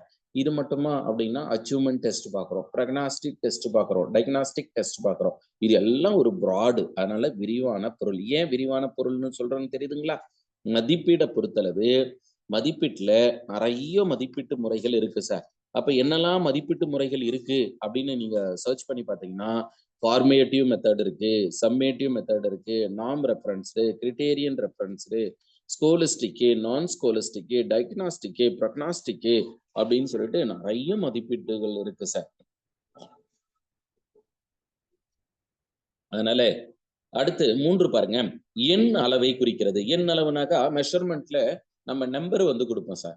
எடுத்துக்காட்டா இன்டெலிஜென்ஸ் நம்ம மெஷர் பண்ணமில்ல, 120க்கு மேல இருந்தா அவங்க மீத்திறன் மிக்கவர்கள் அப்படின்னு படிச்சோம்ல, அதுதான் சார். நெக்ஸ்ட் இங்க எண் அளவிற்கு மதிப்பும் தருவாங்க சார். என்ன மதிப்பு தரும் அப்படின்னா 90ல இருந்து 100 மதிப்பெண் எடுத்த குழந்தைக்கு நம்ம என்னன்னு சொல்றோம், A+ அப்படின்னு சொல்றோம். நெக்ஸ்ட் எவ்வளவு என்பதற்கு விடை தருகிறது அளவீடு. ஆனா எந்த அளவு சிறப்பானது என்பதற்கு விடை தருகிறது. ஏன்னா மதிப்பீடுன்றது ஒரு அடைவு சார்ந்தது. அதுக்கடுத்தது இங்கே அளவீட்டுல பண்புகள் விவரிக்கப்படுவதில்லை, ஆனால் மதிப்பீட்டுல பண்புகள் விவரிக்கப்படுது. ஏன்னா அளவீட்டுல நம்ம ரிலையபிலிட்டி, வேலிடிட்டி, அப்ஜெக்டிவிட்டி, கண்டென்டிவிட்டி இதெல்லாம் பார்க்க மாட்டோம் சார். ஆனா மதிப்பீட்டுல பார்ப்போம். அடுத்து இதுல அளவீட்டை பொறுத்தளவு எளிதில் முடிவு செஞ்சிடலாம் சார். ஆனா இது எளிதான செயல் அல்ல. அப்ப மதிப்பிடுதல் என்பது கடினமானது அப்படின்ற ஒரு புரிதல் நமக்கு வந்தாகணும் சார். சரியா? மதிப்பிடுதல் என்பது கடினமானது. இப்ப எல்லாருக்குமே அளவீடுனா என்ன, மதிப்பீடுதானா என்னன்னு அட்டவணையின் அடிப்படையில் நாம் புரிந்து கொண்டோம். அதற்கு அடுத்து சார் அளவீடு. இப்ப தனியா அளவீடுனா என்ன அப்படின்னு பாக்குறோம். அளவீடுல ஆங்கிலத்துல மெஷர்மெண்ட், மனிதர்கள், பொருள்கள் அல்லது நிகழ்வுகளுக்கு வெளிப்படையான விதிமுறைகளின் அடிப்படையில் பண்புகளுக்கு எண்கள் மதிப்பளித்தல அளவீடு அப்படின்றாங்க. எடுத்துக்காட்டா மாணவனின் விடைத்தாளையை திருத்தி 80 என்று மதிப்பெண் போடுறது, 100க்கு 80 மார்க்கு, இல்ல 75க்கு 70 மதிப்பெண் அப்படின்னு போட்டோம்னா அதை மாணவனுடைய அளவீடு அப்படின்னு பார்க்குறோம். நிறுவப்பட்ட விதிகளின் அடிப்படையில தான் எண்கள் வந்து வழங்கப்படும். நம்ம தியரி வந்து அவன் எழுதுறான், 70க்கு தியரி எழுதுறான் அப்படின்னா நம்ம ஓவராலா எங்க நம்ம எவால்வேட் பண்ணி ஸ்கோரிங் பண்ணோம்னாலும் டோட்டலா என்ன வரணும், மேக்சிமம் அப்படின்னா 70 தான் வரணும், இல்ல 75 85ன்னு வரக்கூடாது. அப்படின்னா நம்ம அப்படி வந்ததுன்னா என்ன அர்த்தம், சாய்ஸ் வித் சாய்ஸோட வேல்யூ பண்ணிட்டோம் அப்படின்னு எடுத்துக்கலாம். அதனால இந்த அளவீட்டை நாம் உற்று நோக்கிய அளவுகளின் வெளிப்பாடு அளவீடு அப்படின்னு எடுக்கலாம். அப்ப 2 விஷயத்த எடுத்துக்காட்டா கொடுத்துருக்குறோம். ஒன்று மதிப்பெண் வழங்குறது, இன்னொன்று உற்று நோக்கி அதன் அடிப்படையில அளவீடு வழங்குறது. அதுக்கடுத்தது மதிப்பீட்டினுடைய அனுமானங்கள், எவாலுவேஷன் அசம்ஷன். எப்படி சார் மதிப்பீட்டை வந்து அனுமானிக்கிறாங்க அப்படின்னா திட்டமிடப்பட்ட நோக்கங்களை அடையக்கூடியது. அது என்ன திட்டமிட்டது அப்படின்னாக்கா ஒரு குழந்தை 1ஆம் வகுப்புல இருந்து 5ஆம் வகுப்பு வரை படிக்கிறான்னா அந்த குழந்தைக்கு 3Rs தெரியுதா, reading, writing, arithmetic, at least maximum ஒரு 8th ஸ்டாண்டர்ட் வரையாது. அதனால தான் அது என்ன சொல்றோம், திட்டமிடப்பட்ட நோக்கங்களை அடையக்கூடியது. 2 கற்றல் கற்பித்தல் செயல்பாடுகளை பயன்படுத்துறது. பாடப்பொருள், மாணவர்கள், ஆசிரியரிடையே இருக்கக்கூடிய தொடர்பு, கற்பித்தல் கருவிகள். இதெல்லாம் நம்ம என்ன பண்றோம், ஒரு பாடத்தை நடத்துறதுக்கு முன்னாடி மதிப்பிடுவதற்கு முன்பு கற்பித்தல் கருவிகளை உருவாக்கணும், பாடப்பொருளை தேர்ந்தெடுக்கணும், மாணவரோட இணக்கம் இருக்கணும், நோக்கங்கள் அடையணும். நோக்கங்கள் என்னென்ன நோக்கங்கள்லாம் அடைஞ்சாகணும், எடுத்துக்காட்டா 3Rsன்னு சொல்லணும். ஜென்ரலா சொன்னோம்னா அறிதல், புரிதல், பயன்படுத்தல், திறன், knowledge, understanding, application, analysis, synthesis, evaluation அப்படின்னு படிச்சிருப்பீங்க. எங்கேயாவது ஞாபகம் வருதா, யார் சொன்னதுன்னு சொல்ல முடியுமா? நீங்க தான் சார் சொன்னீங்க. Benjamin Bloom. Very good sir. Benjamin Bloom. Benjamin Bloom அப்படிங்கிறது இந்த நோக்கங்களை குறிப்பிட்டார் சார். அடுத்து மாணவர்கள் கற்றல் மதிப்பீடு செய்வதற்கான நடைமுறை கோட்பாடு அப்படின்னு கேட்கிறாங்க. மாணவர்கள் கற்றல் மதிப்பீடு செய்வதற்கான நடைமுறை. மாணவர்கள் கற்றலை மதிப்பிட கல்வி மதிப்புகளுடன் தொடங்குகிறது. கற்றல் மற்றும் செயல்பாட்டை வெளிப்படுத்துறது, மதிப்பீடு செயல்திறனை மேம்படுத்தணும், மதிப்பீடு விளைவுகளின் மீது கவனம் செலுத்தணும், கற்றலை மேம்படுத்துகிறது அப்படின்னு என்ன நடைமுறை கோட்பாடு? முதல் கோட்பாடு எப்படி கொடுத்துருக்காங்க பாருங்க, கற்றலை மதிப்பீடு, அதே மாதிரி கல்வி மதிப்புகளுடன் தொடங்கும். இறுதி பாருங்களேன், கற்றலை மேம்படுத்தக்கூடிய கோட்பாடு. அதுக்கடுத்து மதிப்பீட்டு விளைவுகளின் மீது கவனம். அந்த மதிப்பீட்டு விளைவுகள் எப்படி வரும்? யாராவது சும்மா அப்படியே உங்க மைண்ட்ல இருக்கிறது சொல்லுங்க பார்ப்போம். மதிப்பீடு விளைவு எதை சார்ந்து வரும்? கற்றல் விளைவு. அடுத்து இவற்றினுடைய சிறப்பியல்புகள். எதனுடைய சிறப்பியல்பு? மதிப்பீடு. மதிப்பீட்டின் சிறப்பியல்பு அப்படின்னு பார்க்கும்போது கற்றலின் பல்வேறு நடத்தைகளை ஒப்பீடு செய்ய பயன்படுது. அப்ப கற்றலின் பல்வேறு நடத்தைகள் அப்படின்னு பார்க்கும்போது என்ன? மாணவர்கள் அறிவுச்சார் நடத்தை, மாணவர்களின் மனவேழ்ச்சி சார் நடத்தை, மாணவர்களின் உள இயக்க நடத்தை. அடுத்து முறையாக ஒருங்கமைக்கப்பட்ட செயல்முறை, எப்படி ஆர்டரைஸ் பண்ணி ஆர்கனைஸ் பண்றது. அடுத்து இலக்குகள் மற்றும் செயல்முறைகளுக்கிடையே நெருங்கிய உறவு இருக்கிறது. ஆக்கப்பூர்வமான அணுகுமுறை சூழலில் மதிப்பிடுறது. நம்ம பாட்டுன்னு ஏதோ ஒண்ணுக்காக மதிப்பீடு செய்யக்கூடாது. ஒரு மதிப்பீட்டின் சிறப்பியல்பு, எதற்காக இந்த தேர்வு வைக்கிறோம் அப்படின்ற நோக்கம் நமக்கு வேணும். படம் மட்டும் வரைய சொல்றோம் அப்படின்னா என்ன நோக்கம்? படம் மட்டும் வரைய சொல்றோம்னா எந்த வகையான கற்றல் நோக்கம்? திறன். Very good sir. திறன் சார். படம் வரையும் திறனுக்காக நம்ம இத டிரா பண்ண சொல்றோம். அடுத்து எஜுகேஷனல் எவாலுவேஷன். பொதுவா எவாலுவேஷனுடைய கொள்கைகளை பார்த்தோம். இப்ப கல்வி சார்ந்து கொள்கையானது என்ன மதிப்பீடு செய்ய வேண்டும் என்பதை குறிப்பிடல், மதிப்பீட்டை புரிந்து கொள்ளும் விதமாக பல்வேறு கல்வி நுட்பங்களை பயன்படுத்துறது. எடுத்துக்காட்டு சொல்லுங்க பாப்போம். கல்வி நுட்பங்கள் மதிப்பீட்டுல நீங்க பார்த்திருப்பீங்களே, டெக்னிக்ஸ். PLM கேள்விப்பட்டீங்களா? Programmed learning material. அதுக்கடுத்து CAI கேள்விப்பட்டிருப்பீங்க, computer assisted instruction. Next PSI கேள்விப்பட்டிருப்பீங்க, பர்சனலைஸ்டு சிஸ்டம் ஆஃப் இன்ஸ்ட்ரக்ஷன் அப்படின்னு கேள்விப்பட்டிருப்பீங்க இல்ல? அப்ப நம்ம இதெல்லாம் இந்த மெத்தடாலஜி தான் ஃபாலோ பண்ணுது. தென் அதற்கடுத்துதான் மதிப்பீட்டாளர்கள் மதிப்பீட்டு முறையின் குறைகளை தெரிஞ்சுக்கலாம். சரியான பண்புகளை அளவிடுவதற்கான மதிப்பீட்டு முறை. மதிப்பீடு என்பது முடிவு மட்டுமே, ஆனால் அதுவே முடிவல்ல. நம்ம ஒரு டெஸ்ட் எழுதணும், நமக்கு லீஸ்ட் மார்க் வந்துடுச்சு, நம்ம TRBல சக்சஸ் பண்ண முடியாது அப்படின்னு எதிர்மறை சிந்தனைக்கு போகக்கூடாது. ஏன்?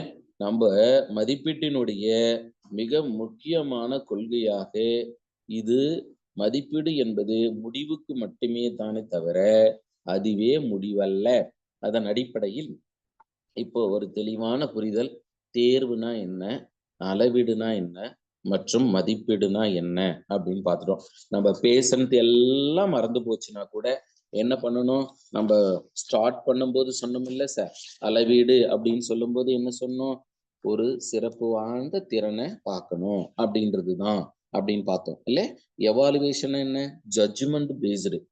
அப்படின்னாக்கா தீர்வு கண்டுபிடிக்கிறது. அதுவாது நினைவுல இருக்கணும். மெஷர்மெண்ட் என்னன்னு படிச்சோம் நம்ம? Assigning number to performance.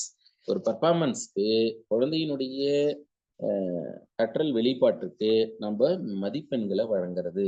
இந்த புரிதலோடு அடுத்து தேர்வின் பண்புகள். தேர்வின் பண்புகள்ல புறவயத்தன்மை கொடுத்திருக்கிறோம், நம்பகத்தன்மை அப்படின்னு கொடுத்திருக்கோம். இந்த புறவயத்தன்மைய என்ன அடுத்து தமிழ் படுத்தலாம் அப்படின்னாங்கன்னா, புறவயத்தன்மையை தமிழ் படுத்தும் போது நோக்குடைமை அப்படின்னு சொல்லலாம் சார். நோக்குடைமை அல்லது பொருள் சார்பற்ற தன்மை. அடுத்து ரிலையபிலிட்டி, நம்பகத்தன்மை. மதிப்பிடும் தன்மை, வேலிடிட்டி. வேலிடிட்டிய ஏற்புடைமை அப்படின்னு சொல்லலாம், அல்லது மதிப்பிடும் தன்மை. நான் சொல்லும் போதே பக்கத்துல தமிழ்ல எழுதிடுவீங்கன்னு நினைக்கிறேன். நீங்க மதிப்பிடும் தன்மைன்னு மட்டும் எழுதணுமா? இத ஏற்புடைமை அப்படின்னும் சொல்லலாம், இல்லைன்னா செல்லுபடியாக்கும் தன்மை, செல்லுபடி ஆகிறது, வேலிடிட்டி இல்ல, இத்தனை இத்தனை வருஷம் தான் வேலிடிட்டின்னு சொல்றாங்க. கரெக்டா? வாஷிங் மிஷின் வாங்கினா 10 இயர்ஸ் வாரண்டி தராங்க. அப்ப தெளிவாகிறாங்க. அதுல பெரிய பிரச்சனை அதுல வராது அப்படின்றதுல அந்த டிசைன் பண்ண அந்த என்ஜினியருக்கு கரெக்டா தெரிஞ்சிருக்கு. இல்ல அது அப்பப்போ போற மாதிரி இருந்தா 2 இயர்ஸ்லயே வாரண்டி என்ன பண்ணிருப்பாங்க, க்ளோஸ் பண்ணியிருப்பாங்க. சரி சார், எனிவே இப்ப நம்ம இங்க வரோம்.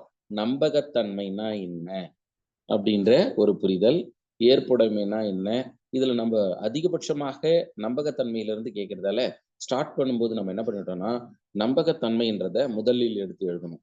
அப்ப நம்பகத்தன்மைனா என்ன சார் அப்படின்னா, எந்த சூழ்நிலையிலும் நிலையான முடிவுகள் தரும்.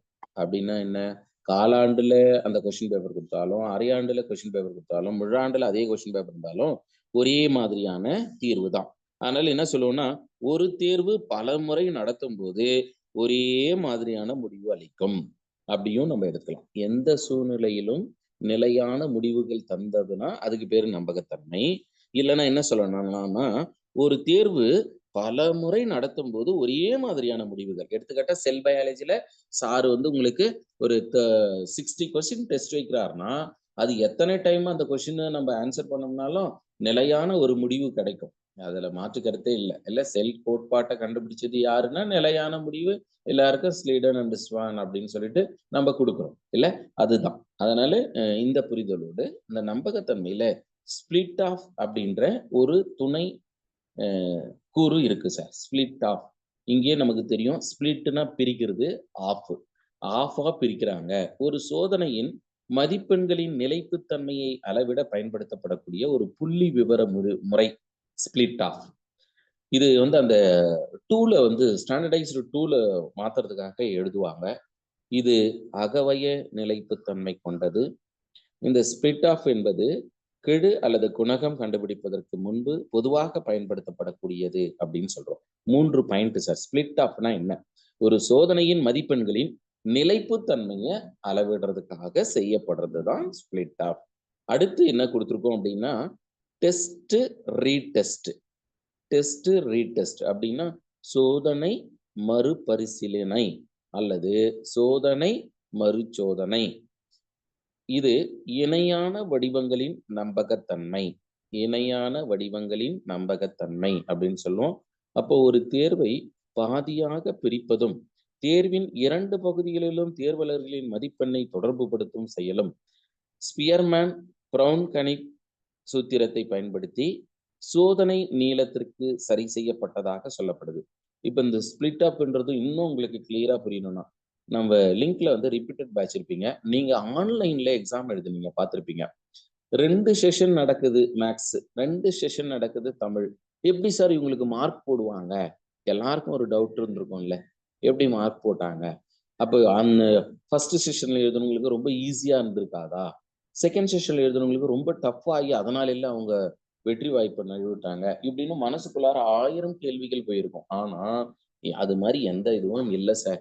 இங்க நமக்கு ஸ்பிளிட் ஆஃப் கண்டுபிடிச்சுதான் ஃபைனலா மார்க்கை வெளியிடுவாங்க. அதனால இதை பொறுத்தளவு 100% ரிலையபிலிட்டி, நம்பகத்தன்மை கொண்டது. அப்படி இல்லைன்னா பேரலல் ஃபார்ம் பார்ப்பாங்க. பேரலல் ஃபார்ம், இந்த கொஸ்டின் ஈஸியா இருக்கு, இந்த கொஸ்டின் டிஃபிகல்ட்டா இருக்கா அப்படின்னு சொல்லிட்டு. அடுத்து இவற்றில் நம்பகத்தன்மையில படிநிலைகள் பார்ப்போம். படிநிலைகள்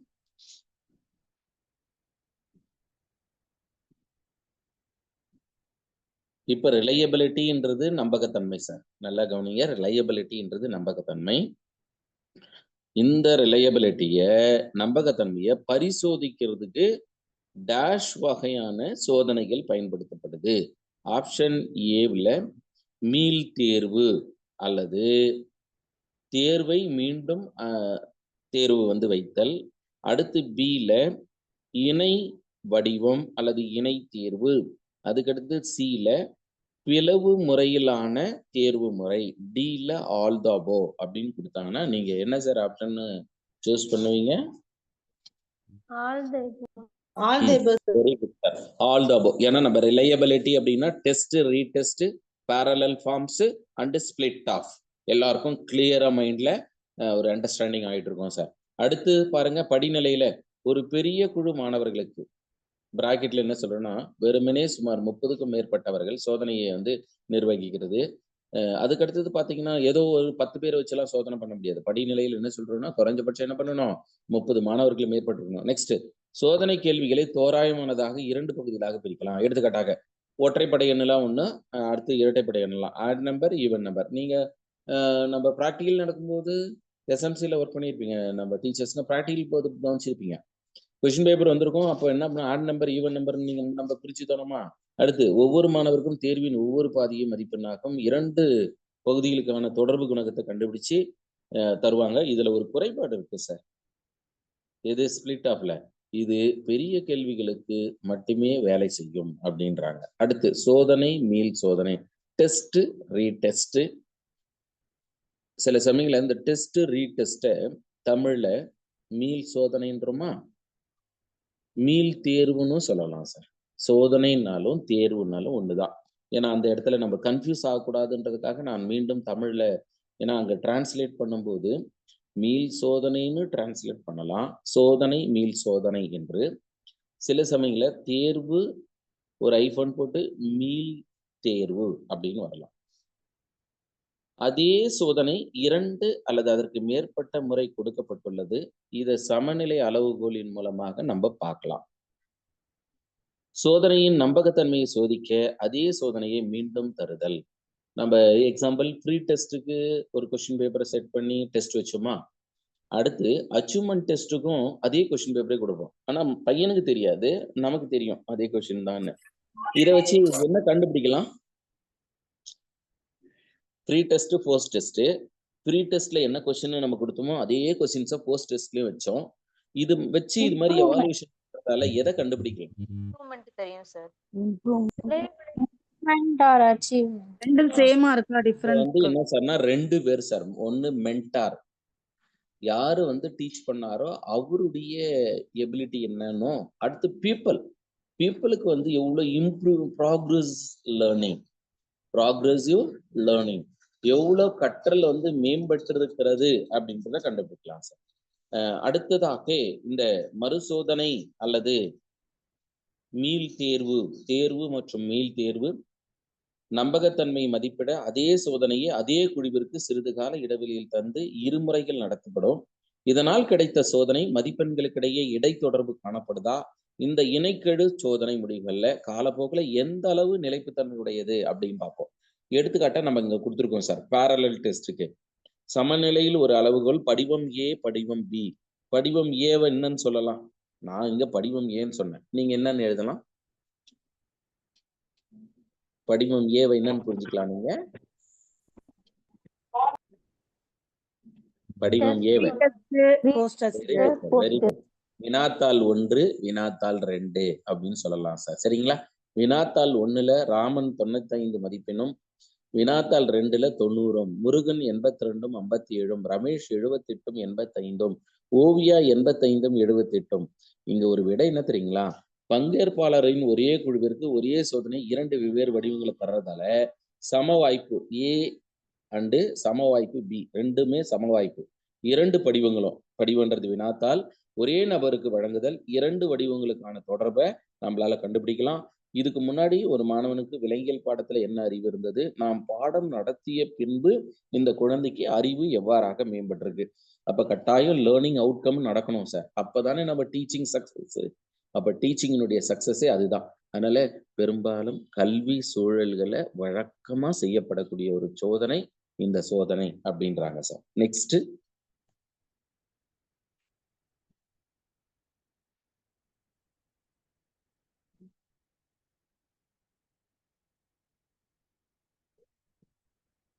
இதை பாருங்க, நிறைய சமமான கேள்விகளிலிருந்து நீங்கள் மாதிரி செய்யலாம்.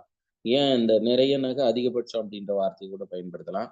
எடுத்துக்காட்டாக ஒரு 50 வினாக்களை எடுத்துட்டு அதுல ஒரு 27% வினாவை வந்து நம்ம கழிச்சுட்டு, அடுத்து ஒரு 27% வினாவை நம்ம கழிச்சுட்டு, அப்போ நியரஸ்ட் பார்த்தீங்க அப்படின்னா 54% நம்ம கழிச்சுட்டு ரிமைனிங் வந்து 46% இருக்கு பார்த்தீங்களா, அந்த கொஸ்டின் ஓரளவுக்கு ஸ்டாண்டர்டைஸாக இருக்கும். ஒரே உள்ளடக்கத்தை பயன்படுத்தி உருவாக்கப்பட்ட 2 வெவ்வேறு சோதனை இணை வடிவங்கள் நம்பகத்தன்மை தரும். 2 சோதனை படிவங்கள்ல மதிப்பெண்கள் 2 சோதனை படிவ சோதனையில தீர்மானிக்கும் வகையில் ஒன்றோடு ஒன்று தொடர்புடையதாக இருக்கும் என்று நம்ம பார்க்கிறோம். இப்ப எல்லாருக்குமே தேர்வு மீள் தேர்வு என்னவென்று புரிதலும் இணை வடிவத்தை பத்தியும் நம்ம புரிஞ்சுட்டோம். அடுத்து ஏற்புடைமை வேலிடிட்டி. வேலிடிட்டினா என்னன்னு நம்ம எழுதியிருக்கோம் பாருங்க. எந்த நோக்கத்திற்காக ஒரு அடைவு தேர்வு நடத்தப்படுகிறதோ அந்த நோக்கத்தை மட்டும் அந்த தேர்வு அளந்தால் அதுக்கு பேரு ஏற்புடைமை. எடுத்துக்காட்டா அக்டோபர் 12ஆம் தேதி ஒரு தேர்வு நடக்குது. அந்த தேர்வின் நோக்கம் முழு திறன் பெற்ற விலங்கியல், முழு திறன் பெற்ற தமிழ், ஆங்கிலம் ஆசிரியர்களை தேர்ந்தெடுப்பதற்காக இந்த வினாக்கள் உருவாக்கப்பட்டிருக்கு. சரியா? அதனால இந்த இதை அடுத்து எப்படி டிஃபைன் பண்ணலாம் அப்படின்னா, ஒரு தேர்வு எதை அளக்க வேண்டுமோ என திட்டமிட்டு அதனுடைய உண்மைத்தன்மையின் அடிப்படையில் அளப்போம் சார். அதை அளக்கக்கூடியது அப்படின்னு சொல்லுவோம். எடுத்துக்காட்டாக ஆசிரியர்கள் மாணவர்களின் அறிதல், புரிதல், பயன்படுத்தல் திறன், நாலேஜ், அண்டர்ஸ்டாண்டிங், அப்ளிகேஷன், ஸ்கில் கண்டறிய விரும்பினால் அதற்கு ஏற்றாற்போல் அத்தேர்வு அடைய வேண்டும். அடுத்து ஏற்புடைமையின் வகைகள். நம்ம வகைகள் அப்படின்னு பார்க்கும்போது என்னெல்லாம் வகைப்படுத்தியிருக்கிறோம் அப்படின்னோம்னா, கண்டென்ட் வேலிடிட்டி பண்புச்சார் ஏற்புடைமை அல்லது பாடப்பொருள் ஏற்புடைமை. சில சமயங்களில் தமிழ்ல டிரான்ஸ்லேட் பண்ணும்போது பண்புச்சார் ஏற்புடைமைன்னு பண்ணலாம். அப்படி இல்லைன்னா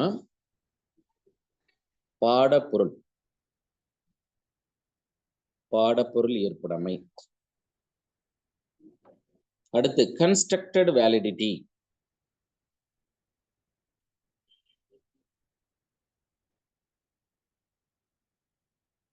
அடுத்து கிரிட்டேரியன் ரிலேட்டட் வேலிடிட்டி தரநிலைச்சார் ஏற்புடைமை. ப்ரிடிக்டிவ் வேலிடிட்டி வருவதுரைக்கும் ஏற்புடைமை. கன்கரண்ட் வேலிடிட்டி உடன் நிகழ் ஏற்புடைமை.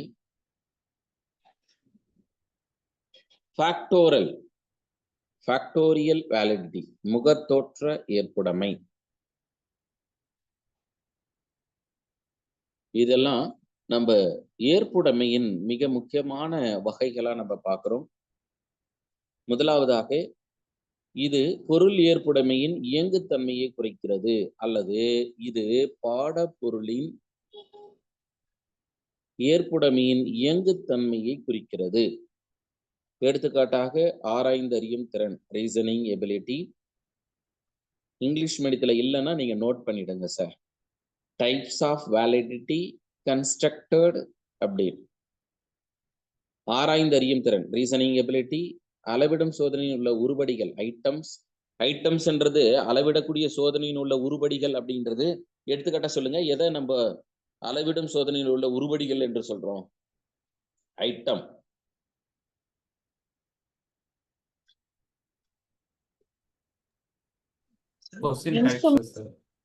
Very good sir. Questions sir. Questions இருக்கு பாத்தீங்களா, அந்த கொஸ்டின்ஸ் தான் நம்ம ஐட்டம்ன்றோம். நீங்க பிஎட் படிக்கும் போது டெஸ்ட் அண்ட் மெஷர்மெண்ட்னு ஒரு ரெக்கார்டு எழுதிருப்பீங்க. அந்த டெஸ்ட் அண்ட் மெஷர்மெண்ட் ரெக்கார்டு எழுதும்போது நீங்க ஒவ்வொரு கொஸ்டினுக்கும் ரிலையபிலிட்டி வேலிடிட்டி கண்டுபிடிப்போம். ஐட்டம் அனாலிசிஸ் நம்ம போற போக்கில் எழுதிட்டு போயிருந்தோம்னாக்கா தெரியாது. அனுபவிச்சு பிஎட் படிச்சிருந்தோம்னாக்கா கட்டாயம் கிளியரா தெரியும் சார். ஐட்டம்ன்றது இப்ப நம்ம கேட்ட உடனே நம்ம லிங்க்ல சாருங்க கரெக்டா சொன்னாங்க பாருங்க. அவங்களாம் தெளிவான அனுபவம். அந்த உருபடின்றது இங்க வேற ஒண்ணு சொல்லல. ஐட்டம்ன்றது கொஸ்டின்ஸ் சொல்றோம் சார். கொஸ்டின் வைஸ் அனாலிசிஸ் பண்ணணும் சார். கொஸ்டின் வைஸ் அனாலிசிஸ் என்ன, இந்த அனாலிசிஸ்ல என்ன சார் நமக்கு ரிசல்ட் கிடைக்கும்? கொஸ்டின் வைஸ் அனாலிசிஸ் பண்ணும்போது what is the results of question wise analysis or item analysis? எவ்வளவு ஈஸியா இருந்தது, மாடரேட் எவ்வளவு? Very good sir. LOT, MOT, HOT. Madam வந்து 2 சொன்னாங்களா, அதோட சேர்த்து ஒன்று சேர்த்துங்க ஹெச்ஓடி. எல்ஓடின்றது லோயர் ஆர்டர் கொஸ்டினா, அடுத்து மாடரேட்டு மிடில் ஆர்டர் கொஸ்டினா அப்படின்னா கடினமாகவும் இருக்காது எளிமையாகவும் இருக்காது. லாஸ்டா நம்ம என்ன சொன்னோம் அப்படின்னா ஹெச்ஓடி ஹையர் ஆர்டர் கொஸ்டின்ஸ். அதனால பெரும்பாலும் இப்போ ஹையர் ஆர்டர் கொஸ்டின்ஸ் ஒரு 5% தான் வேணும்னு வச்சுங்களேன். நம்ம கொஸ்டின் வைஸ் அனாலிசிஸ் பண்ணும்போது மோர் தென் 50% இருக்குன்னு நம்ம எடுத்துக்கலாம். அப்படி எடுத்துட்டோம்னா ஆட்டோமேட்டிக்கா நம்ம என்ன பண்ணணும், அந்த 50%ல நியரஸ்ட் ஒரு 40% கொஸ்டினை ரிஜெக்ட் பண்ணிட்டு அப்புறம் தான் பிரிண்டிங்க்கு அனுப்பணும். சரியா? அதுக்கு முன்னாடி அனுப்பக்கூடாது. அப்ப எனிவே இந்த விஷயத்த கண்டுபிடி. அதுக்காக நம்ம ஃபர்ஸ்ட் பார்த்தோம் பார்த்தீங்களா எல்ஓடி, நம்ம பார்க்குற எல்லா கொஸ்டினும் எல்ஓடி சார் அப்படி இருந்ததுனாலும் கஷ்டம். சரியா? இப்பெல்லாம் பெரும்பாலும் ஹெச்ஓடி அதிகமாக கேட்குறாங்க டிஆர்பி பொறுத்தளவு. நீங்க 2014க்கு முன்னாடி நடந்த பிஜிடிஆர்பிலாம் சில இப்போ ஏன் நம்ம லிங்க்ல இருக்கீங்கல்ல சார், இந்த ப்ரீவியஸ் இயர் கொஸ்டின்லாம் பார்த்துருப்பீங்க, எஜுகேஷன் மேஜர்லாம். அப்போ அந்த காலகட்டத்தில் ஃபெயில் ஆனாங்கல்ல 2014. ஃபெயில் மீன்ஸ் வாய்ப்பு தவற விட்டாங்கல்ல, இதுலயா போய் இவங்க விட்டுட்டாங்க அப்படின்னு நீங்க நினைப்பீங்க. அவ்வளோ ஈஸியா இருந்திருக்கும். ஆனா அதுக்கடுத்து வரும்போது என்ன பண்றாங்க அப்படின்னா ஹெச்ஓடி கொஞ்சம் இன்க்ரீஸ் பண்றாங்க.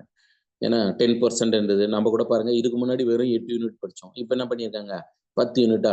அப்போ போக போக கூடுதல் சுமை தான் அதிகரிக்குதே தவிர குறைஞ்ச மாதிரி இல்லை. அப்போ தேர்வாளர்கள் வந்து மிக தெளிவா இருக்கிறாங்க. எனிவே சார், இப்போ நம்ம இந்த புரிதலோடு அடுத்து தரநிலை சார்பு கிரிட்டேரியன் அப்படின்னு சொல்லுவோம். மாணவ ஆசிரியரிடந்து கல்வித்திறனை ஆசிரிய கல்வியாளர்கள் மதிப்பிடப்படுறது. இங்க வந்து சப்போஸ் நம்ம கேட்கலாம், இந்த டீச்சர் ட்ரைனிங் எடுக்கிறாங்களே சார் மாணவ ஆசிரியர்களது அப்படின்னா என்ன, பிஎட் ட்ரைனிங் எடுக்கிறவங்கள என்னன்னு வார்த்தையை நம்ம பயன்படுத்துவோம், மாணவ ஆசிரியர் அப்படின்னு சொல்லுவோம். ஸ்டூடெண்ட் டீச்சர் அப்படின்னு சொல்லுவோம் சார். அவங்களுடைய கல்வித்திறனை ஆசிரியர் கல்வியாளர்கள் அப்படின்னா நம்ம காலேஜ்ல டீச்சர் எஜுகேட்டர் ஆர் மென்டார் அப்படின்னு சொல்லுவோம். மென்டார் அப்படின்னு சொல்லுவோம். அவங்க சார் அவங்க மதிப்பிடுறது தரநிலை. எல்லாருக்கும் புரிஞ்சுதா தரநிலை என்னன்னு? அடுத்து வருவதுரைக்கும் ஏற்புடைமை ப்ரிடிக்டிவ். ஒரு சோதனையின் பின் நிகழ உள்ள ஒரு குறிப்பிட்ட போக்குன கொஸ்டின் பேப்பர் எடுக்கிறவரு கட்டாயம் தெரியும் 120 150க்கு 120 யாராலையும் தாண்ட முடியாதுன்னு. அதை தான் இங்க சொல்றாங்க சார் தரநிலை அப்படின்னு. அது சாரி வருவதுரைக்கிறது அப்படின்னு. இதை நம்ம பல்வேறு விதமான திறன்களோட கண்டுபிடிக்கலாம். குழந்தை வந்து இசை சார்ந்த விஷயம் இருந்தது அப்படின்னா அந்த குழந்தைக்கு இசை நாட்டம் இருக்கு. தொழில ரொம்ப ஆர்வம் இருக்குன்னா அந்த குழந்தை தொழில நாட்டம் இருக்கு. சமூக தொண்டில் நாட்டம், நுழைவுத் தேர்வில் வெற்றி பெற்று ஆண்டு தேர்வில் வெற்றி பெறுவார்கள் அப்படின்ற. அடுத்து உடன் நிகழ் ஏற்புடைமை கன்கரண்ட் வேலிடிட்டி. ஒரு புதிய சோதனையை உருவாக்குவதற்கு சிறிது காலத்திற்கு பின் பெறப்பட்ட வேறொரு தகவல் மூலத்தோடு ஒப்பிட்டறிதல். எடுத்துக்காட்டாக 11ஆம் வகுப்புல 10ஆம் வகுப்பு மதிப்பெண்ணை வச்சு குழந்தைய வந்து நம்ம ஒப்பிடுவோம். கரெக்டா? அந்த பையன் நீங்க இப்போ எப்படி சொல்லுவோம்னா அந்த குழந்தை வந்து 500க்கு மோர் தென் 490.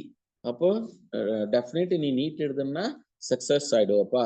நம்ம போர்டு எக்ஸாம்ல நீங்க வெட்டினரி சயின்ஸ் இல்லை அக்ரிகல்ச்சர் யூனிவர்சிட்டி இல்லை பேராமெடிக்கல் சயின்ஸ்ல உங்களுக்கு பிடிச்ச கோர்ஸ் நீங்க ஜாயின் பண்ணலாம், நீட்டே எழுதலனாலும். ஏன்னா இது என்ன ஏற்புடைமையில நம்ம பாக்குறாங்க அப்படின்னா உடன் நிகழ் ஏற்புடைமை. எடுத்துக்காட்டா ஆளுமை சோதனையில கூட இது பயன்படுத்தப்படுது. ஒட்டுறவு கெழு கோரிலேஷன் கோஎஃபிஷியன்ட் நிகழ்த்தக்கூட ஒரு அளவாக நம்ம இதை பார்ப்போம். அதுக்கடுத்து முகத்தோற்ற ஏற்புடைமை, பாடத்துறை தொடர்பான வல்லுநர்கள் சப்ஜெக்ட் எக்ஸ்பர்ட். ஒரு ஆய்வு கருவியை விரைவாக பார்த்து நமது கருத்தை வந்து கூறுவது. இது பண்படாத முறையிலான மதிப்பீடு என்று எடுத்துக்கலாம். அதற்கடுத்ததாக தர மதிப்பீட்டு முறை கிரேடிங் சிஸ்டம், பாடம் சார்ந்து அடைவு பிளஸ் திறன் சார்ந்த அடைவு. பாடம் சார்ந்த அடைவு திறன் சார்ந்த அடைவு இரண்டுத்தையும் உள்ளடக்குது சார். எது கிரேடிங். எடுத்துக்காட்டாக பாடம் சார்ந்த அடைவுன்றது சம்மேட்டிவ் எவாலுவேஷன். திறன் சார்ந்த அடைவு அப்படின்னு பார்க்கும்போது ஃபார்மேட்டிவ் எவாலுவேஷன். தரம் பிரித்தலானது மதிப்பெண் மூலம் வழங்கப்படும் தனித்த தரம் ஒப்பிட்டு தரம். அதன் அடிப்படையில தனித்த தரம் அப்படின்னு எடுக்கும்போது 0ல இருந்து 100 மதிப்பெண் பாருங்க. OABCD அப்படின்னு கொடுத்துருக்கோம். 75 அல்லது 75க்கு மேல அப்படின்னு O அப்படின்னு சொல்றோம் சார். இப்போ இந்த கொடுக்கப்பட்டுள்ள மதிப்பெண்ணின் அடிப்படையில் தரநிலை நமக்கு கொடுத்துருக்கோம் சார். இப்போ தரநிலையில இந்த மதிப்பெண் சதவீதத்துல எடுத்தோம் அப்படின்னா இந்த 75 என்பது எத்தனை சதவீதத்தை குறிக்கக்கூடியது? 60%, 75%, 100%, 80%. என்ன சார் விடை சரியானது? 75. Very good. அப்படிதான் இருக்கணும். இப்போ எப்படி இருக்கு அப்படின்னா 8 கால பூச்சிக்கு எத்தனை கால் இருக்குன்னு கேள்வி கேட்ட மாதிரி இருக்கு. நான் எப்படி 75 நீங்க 75 சொல்லுவீங்கன்னு கேள்வி கேட்பேன். 100% சார். கரெக்டான ஆன்சரு 100 சார். பெர்சன்டேஜ் 75 அப்படின்னு இங்க மார்க் கொடுத்தோம்னா பெர்சன்டேஜ்ல 75 நம்ம 100% அப்படின்னு அண்டர்ஸ்டாண்ட் பண்றோம். சரிங்களா? இங்க மினிமம் பாஸ் 33 அப்படின்னு எடுத்திருக்கிறாங்க. அதனால ஒப்பிட்டு தரம் பிரித்தல், தரவரிசைப்படி ரேங்க் சதவிகிதத்தின் அடிப்படையில் மதிப்பெண்கள் தரப்படுகிறது. எடுத்துக்காட்டாக பாருங்க, முதல் 5% மாணவர்கள் ஏ தரம். அப்படின்னா யாரு இவங்க 5%? சார் ஸ்க்ரோல் பண்றீங்க. யாரு அந்த 5%? 75 மேல அவுட்ஸ்டாண்டிங் சார். 19. நம்ம நுண்ணறிவு அடிப்படையில சொல்லுங்க சார். நுண்ணறிவு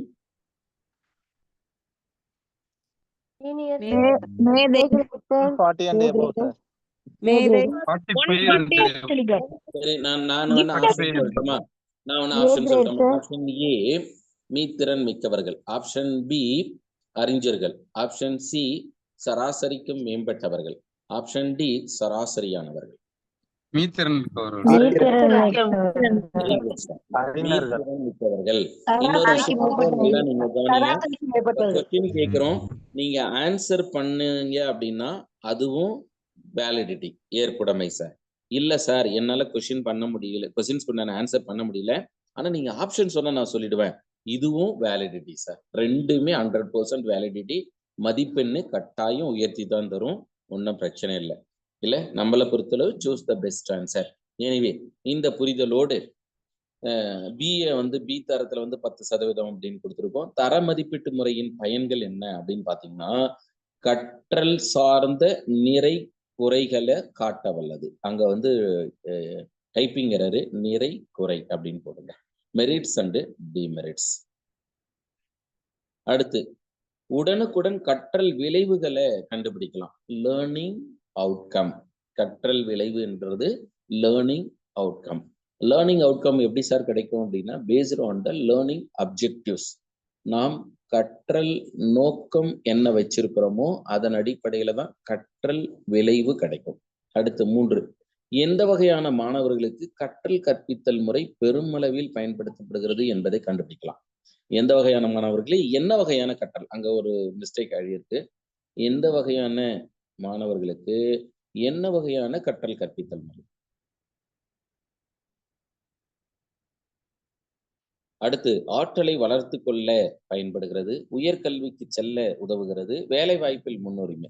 இது எல்லாமே நீங்க இன்ஃபர்மேஷனா பாத்தீங்கன்னாவே மறக்காது, எல்லாமே பாசிட்டிவா எழுதியிருக்கோம், வேற ஒன்றும் இல்லை, நெகட்டிவ் இல்லாம பாசிட்டிவா. சோதனை முறைகள்ல பயன்படுத்தப்படக்கூடிய மாறிகள் கேட்டாங்க அப்படின்னா, தற்சார்பற்ற மாறிகள், சார்பு மாறிகள், தென் இடைப்பட்ட மாறிகள். நம்ம ஸ்டாட்டிஸ்டிக்ஸ்ல கூட நீங்க படிச்சிருப்பீங்க இல்ல, variable, independent variable, dependent variable, then intermediate. அது அடிப்படையில நம்ம ஒரு ஐஃபன் போட்டோம் பார்த்தீங்களா, அட்டென்ஷன், இது தற்சார்பற்ற மாறி அப்படின்னு சொல்லுவோம். அப்ப சார்பு மாறி அட்டென்ஷன், அட்டென்ஷனுடைய சார்பு மாறி அச்சீவ்மெண்ட். எந்த மாணவர்களுக்கெல்லாம் கவனம் உயர்ந்து காணப்படுதோ அந்த மாணவர்கள்லாம் அதிக மதிப்பெண்ணை பெறுவாங்க. ஆமா தானே? இது பரிசோதனையாளரால் கட்டுப்படுத்தப்படக்கூடிய ஒரு மாறியாகவும். அடுத்த தலைப்பு CCE. கட்டாயம் இந்த தலைப்பிலிருந்து வினா வரும் சார். தொடர் மற்றும் முழுமையான மதிப்பீடு. தொடர் மற்றும் முழுமையான மதிப்பீடு. Continuous comprehensive evaluation. சில சமயங்கள ரொம்ப சிம்பிளா CCE பற்றி விரிவாக்கம் தருக. தொடர் கற்போரின் விரி சிந்தனை கூறு என்றும், முழுமை கற்றல் முறை மற்றும் கற்போருக்கான கற்றல். இந்த CCE நோக்கம் என்ன? பொதுவா இந்த CCE யாரு ரெக்கமெண்ட் பண்ணாங்க? இந்த மதிப்பீட்டு முறையை பரிந்துரைத்தது யார்?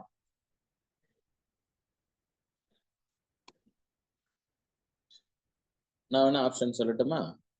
Option A education policy 1986. Option B, POA, Programmed of Action 1992. Option C, RTE 2009. Option D, RUSA. என்ன சார் விடை சரியானது?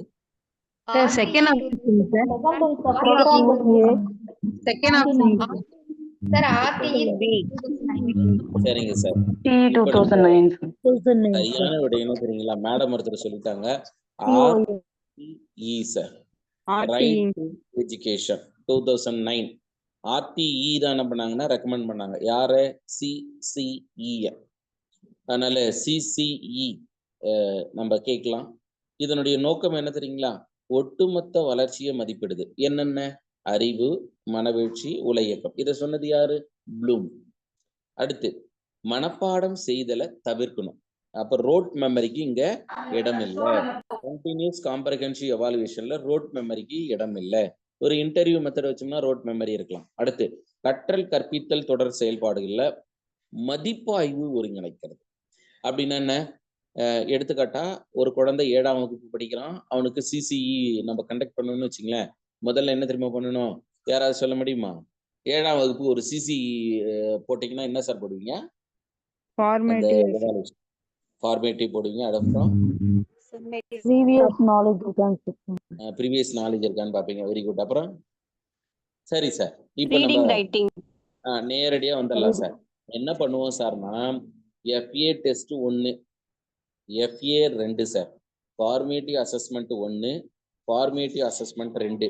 ஃபார்மேட்டிவ் அசஸ்மெண்ட் 1ல என்ன பார்த்துருக்கோம்னா கோ கரிக்குலர் ஆக்டிவிட்டி பார்த்துருப்போம். ஃபார்மேட்டிவ் அசஸ்மெண்ட் 2ல எக்ஸ்ட்ரா கரிக்குலர் ஆக்டிவிட்டி. எக்ஸாம்பிள், ஏதாவது ப்ராஜெக்ட் கொடுத்துருப்பாங்க, ஏதாவது டிராயிங் வரையணும்னு சொல்லியிருப்பாங்க, எதுனா கிராஃப்ட் செஞ்சுட்டு வாங்கன்னு இருப்பாங்க. அதுல என்ன பண்ணுவான்னா அந்த பையன் அதிகபட்ச மார்க் எடுப்பான் சார். எதுல? FA 2ல அதிகபட்ச மதிப்பெண் எடுத்திருப்பான். சில மாணவர்கள் பார்த்தீங்கன்னா FA 1ல குறைஞ்ச மதிப்பெண் எடுத்துப்பாங்க. சில மாணவர்கள் எடுத்தீங்கன்னா FA 1ல அதிகபட்ச மதிப்பெண்ணும் FA 2ல குறைஞ்சபட்ச மதிப்பெண்ணும் எடுப்பாங்க. இதெல்லாம் சேர்த்து FA 1ஐயும் FA 2வையும் சேர்த்து SA கண்டுபிடிக்கிறோம் சார். எல்லாருக்கும் புரிஞ்சுதா? இப்போ SAன்றது சம்மேட்டிவ் எவாலுவேஷன். அப்ப நோக்கம் புரிஞ்சிருச்சா சார்? அவங்க கேள்வி எப்படி வேணாலும் கேட்கலாம். அடுத்து தொடர்ச்சியான கால இடைவெளியில மதிப்பாய்வு செய்தல். சார் சொல்லுங்க. சார் இந்த ப்ளூம்ஸுக்கு 3 சொன்னீங்கல்ல சார், அறிவு, மனவெழுச்சி, உல இயக்கம். இல்ல அறிவு ஓகே, காக்னிட்டிவ். அதுல ரெண்டுமே இங்கிலீஷ்ல டேர்ம்ஸ் சொன்னீங்கன்னா கொஞ்சம் ஈஸியா அது இருக்கும் சார். வந்து அஃபெக்டிவ் சார். Affective domain. மனவெழ்ச்சி அப்படின்றது ஸ்ட்ரைவிங் ஆஃப் ஃபீலிங், மன உணர்வுகளின் வெளிப்பாடு. இன்டெலெக்சுவல்னா அறிவு சார். இப்ப எக்ஸாம்பிள் காக்னேட்டிவ்னாலும் அறிவு தான் சார். இன்டெலெக்சுவல் அப்படின்னாலும் அறிவு தான். மென்டல்னாலும் அறிவு தான். மென்டல்னா பைத்தியம்னு நினைச்சிருந்தோம் சார் நாங்க, அப்படின்னு நினைக்கக்கூடாது. சரியா? மென்டலு, கோக்னேட்டிவ், இன்டெலெக்சுவல், இந்த மூன்றுமே சினானிம் வேர்டுங்க. எதுக்கு சினானிம் வேர்டு? அறிவு அப்படின்னு சொல்றதுக்கான ஒரு சினானிம் வேர்டு. இப்ப மனவெழ்ச்சி இருக்குங்களா? இந்த மனவெழ்ச்சியை நம்ம அஃபெக்டிவ் அப்படின்னு சொல்லுவோம் சார். அது ஃபீலிங், உணர்வு. அடுத்து உல இயக்கம், psychomotor. Very good. Psychomotor domain. Mister Mithun Raj sir கரெக்டா டைப் பண்ணிட்டாரு பாருங்க. Cognitive domain, affective domain, psychomotor domain. Next. ஓகேவாம்மா? பயன்பாடானது இது. CCE வந்து யாரு மையம் கேட்கலாம் சார். MCQ. ஏன்னா நம்ம லெக்சர் மெத்தட் யாருடைய மையமா இருக்கு? ஆசிரியர் மையம். லெக்சர் கம் டெமான்ஸ்ட்ரேஷன், விரிவுரையுடன் கூடிய விளக்குதல் முறை யாரை மையமாக கொண்டிருக்கு?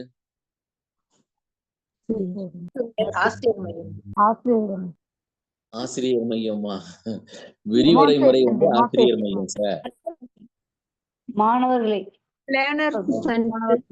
Learner centre. கொஞ்சம் யோசிங்க, இன்னும் கொஞ்சம் யோசிங்க. சரி சார், என்ன ஆன்சர் சார்? ஆசிரியர் மாணவர் ரெண்டுமே சேர்ந்தது சார். ஏன்னா நீங்க பாருங்க, லெக்சர்ன்றது பியூர்லி பேஸ்ட் ஆன் டீச்சரா. அடுத்து டெமான்ஸ்ட்ரேஷன் போது குழந்தைங்களை கூப்பிட்டு அந்த எக்ஸ்பெரிமெண்ட்டை செய்ய சொல்லுவோம். ஆக்டிவிட்டி இல்லை அது. அப்போ கண்டாயம் அது ஸ்டூடெண்ட் தானே. அப்போ நம்ம என்ன சொல்லணும்? Teacher student. நம்ம நம்மளுடைய ப்ரீவியஸ் நாலேஜ் நீங்க அப்ளை பண்ணணும். யூ ஹாவ் பொட்டன்ஷியாலிட்டி, உங்களுக்கு ஒட்டுமொத்த திறன் இருக்கு, கொஞ்சம் நீங்க பயன்படுத்த போறீங்க. அதுதான் நான் கூட என்ன பண்ண போறேன்னா ஒரு ட்ரிகரிங் பண்றேன், அவ்வளவுதான். ஸ்விம் பண்றதுக்கு கத்து தரேன்.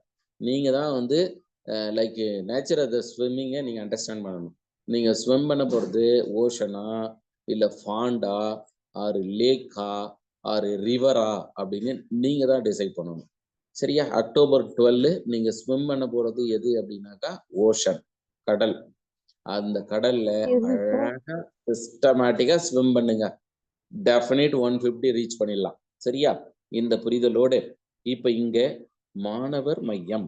அடுத்து கூறுகள் பாத்தீங்கன்னு வச்சுங்களேன், ட்ரைட்ஸ்ன்னு சொல்றோம் இல்ல, இதுல சிசிஇல என்னெல்லாம் ட்ரைட்ஸ் யூஸ் பண்றாங்கன்னா, மதிப்பீட்டுல சம வாய்ப்பு சார். அப்படின்னா என்ன? நல்லா படிக்கிற பையனுக்கு ஒரு கொஸ்டின், மாடரேட்டா படிக்கிற பையனுக்கு ஒரு கொஸ்டின் பேப்பரு, டல்லா இருக்கிறவனுக்கு ஒரு கொஸ்டின் பேப்பர், அது மாதிரிலாம் தரமாட்டாங்க சார். இங்க பொறுத்தளவு நோ டிஸ்கிரிமினேஷன். சரியா? நெக்ஸ்ட் வளரறி மற்றும் தொகுத்தறி, formative summative, FA test SA test. சில சமயங்களில் ஷார்ட் ஃபார்மா எழுதி விட்டுருவாங்க, எஃப்ஏ தேர்வு அப்படின்னு சொல்லுவாங்க, எஸ்ஏ தேர்வுன்னு சொல்லுவாங்க. அதனால தான் நான் மெனக்கிட்டு அப்பப்போ என்ன சொல்றேன்னா எஃப்ஏ எஸ்ஏன்னு சொல்றேன். ஏன் கவர்மெண்ட்டு அப்பப்போ என்ன பண்ணுவாங்கன்னா எஃப்ஏ எஸ்ஏன்னு தான் சொல்லுவாங்க. அதனால சார் எனிவே இந்த புரிதலோடு அடுத்து விதி அடிப்படையிலானது சார், இல்ல நாம் ரெஃபரன்ஸ்டு. நாம் ரெஃபரன்ஸ்ன்னு சொல்லுவோம். என்ன விதி கொடுத்திருக்கிறதோ அந்த விதியின் அடிப்படையில தான் இங்க சொல்லப்படும். அதனால இந்த புரிதலோடு அடுத்து இப்ப சிசிஇ என்பது தற்சமயம் இருக்கக்கூடிய 1ஆவதுல இருந்து 7ஆம் வகுப்பு வரை இருக்கக்கூடியதை நம்ம பார்த்துட்டோம். இப்ப என்ன பண்ண போறோம்னா நெக்ஸ்ட் 8th 9th 10 11 12 இங்கெல்லாம் என்ன பண்றோம், கல்லூரிலாம் என்ன பண்றோம் அப்படின்னா எவாலுவேஷன் பண்றோம் சார், மதிப்பீடு. அப்ப மதிப்பீடுனா என்ன உங்களுக்கு புரிஞ்ச அளவு சொல்லுங்க பாப்பா. மதிப்பீடுனா என்னன்னு சும்மா ரைட்டா இருக்கணும்லாம் அவசியம் இல்லை, சும்மா தெரிஞ்ச வரலையும் சொல்லுங்க. மாணவர்களின் திறனை அளவிடுறது, ஸ்கில்ல டெஸ்ட் பண்றோம் சார். சரிங்க சார். இப்ப என்ன கிரேட் தெரியுமா கொடுக்கறது சார் அவங்களுக்கு. Quality quantity sir. நாலேஜிங் sir. Sir assessment of quality and quantity. Grade grading system கொடுக்கிறது. மதிப்பீடு என்பது தரம் மற்றும் அளவு. ஆங்கிலத்தில் என்ன தெரியுமா சொல்லுவோம்? Quality and quantity. 12 லட்சம் பேர் 12th எக்ஸாம் எழுதுறாங்க. குவான்டிட்டியா 12 லட்சம் பேர்ல ஃபெயில் சதவீதம் ரொம்ப கம்மியா தான் இருக்கு, 5% தான் இருக்கு. அப்போ குவாலிட்டியா இப்ப நம்ம 12 லட்சம் பேர்ல 1 லட்சம் பேர் தான் பாஸ் ஆனாங்கன்னா குவான்டிட்டி ஐயா இருக்கு, குவாலிட்டி ரொம்ப லோ லெவல்ல இருக்கு அப்படின்னு எடுத்துக்கிறோம். சரிங்களா? அப்ப நம்ம குவான்டிட்டி அண்ட் குவாலிட்டி இதுதான் சார் மதிப்பீடு. சரியா? இப்ப மதிப்பீட்டை மீண்டும் நம்ம புரிதறதுக்காக, மதிப்பீடு என்பது தரம் மற்றும் அளவு. தரம் மற்றும் அளவு. தரம்னா குவாலிட்டி, அளவுனா குவான்டிட்டி. அடுத்து மாணவர்களின் பண்பில் ஏற்படும் மாற்றங்களை தகுந்த ஆதாரத்துடன் புரிந்து கொள்ளும். மதிப்பீடு வரையறை பார்த்தீங்க அப்படின்னா குட்ன்றவர் என்ன சொன்னார்னா, தரம் கண்டு மதிப்பிடுதலின் மூலம் ஒன்றினை பலனை உறுதிப்படுத்திக் கொள்ளக்கூடிய நிகழ்வாக குட்டு குறிப்பிட்டா. அதனால நம்ம என்ன சொல்லுவோம்னா தர மதிப்பீடு டிவைடட் பை அளவு மதிப்பீடு, குவான்டிட்டியை குவாலிட்டியால வகுத்தோம்னா கிடைக்கிறது எவாலுவேஷன் அப்படின்னு. அதுக்கு அடுத்தது மதிப்பீட்டின் இயல்புகள் என்னெல்லாம் கேரக்டர் இருக்கு அப்படின்னு சர்ச் பண்ணி பார்ப்போமா. 1 ஒரு தொடர் நிகழ்ச்சி. 2 கற்றல் நோக்கம், கற்றல் அனுபவம், கற்றல் விளைவு உள்ளடக்கியது. நீங்க லெசன் பிளான் எழுதும்போது ஃபர்ஸ்ட் பொது நோக்கம், சிறப்பு நோக்கம். அடுத்து என்ன எழுதுவீங்க?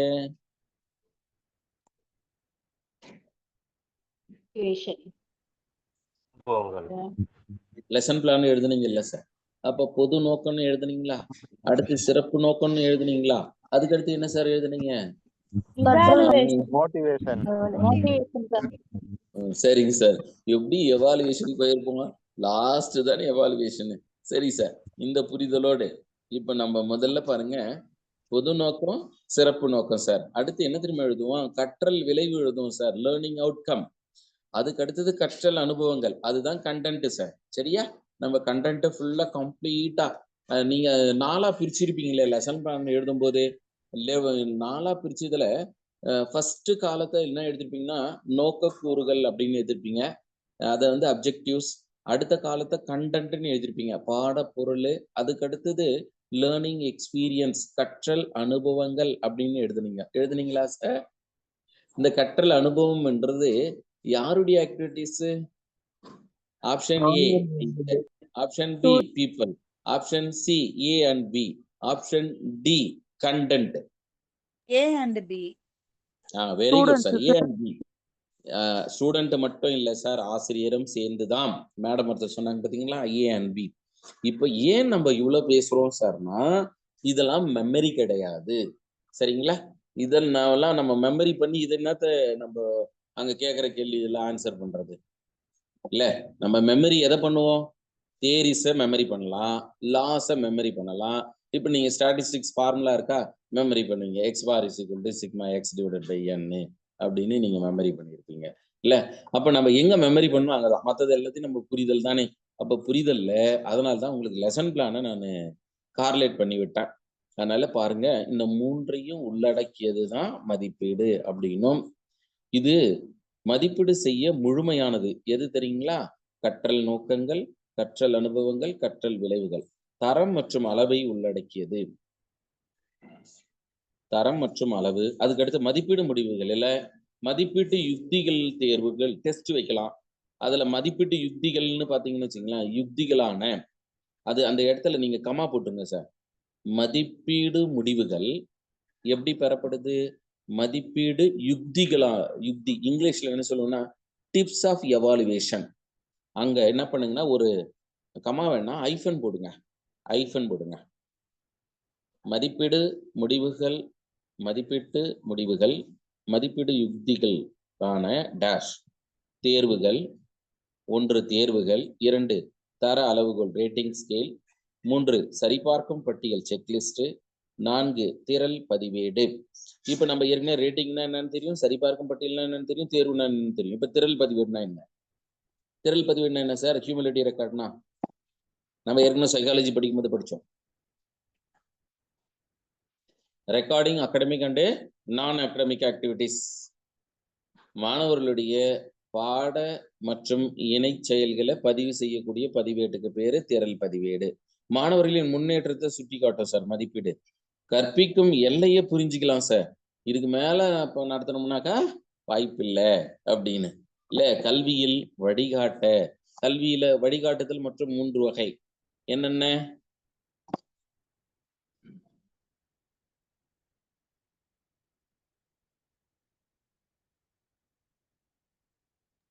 Direct indirect. டைரக்ட் இன்டைரக்ட் அறிவுரை பகர்தல் சார். மறந்துட்டோமா? சரி சார்.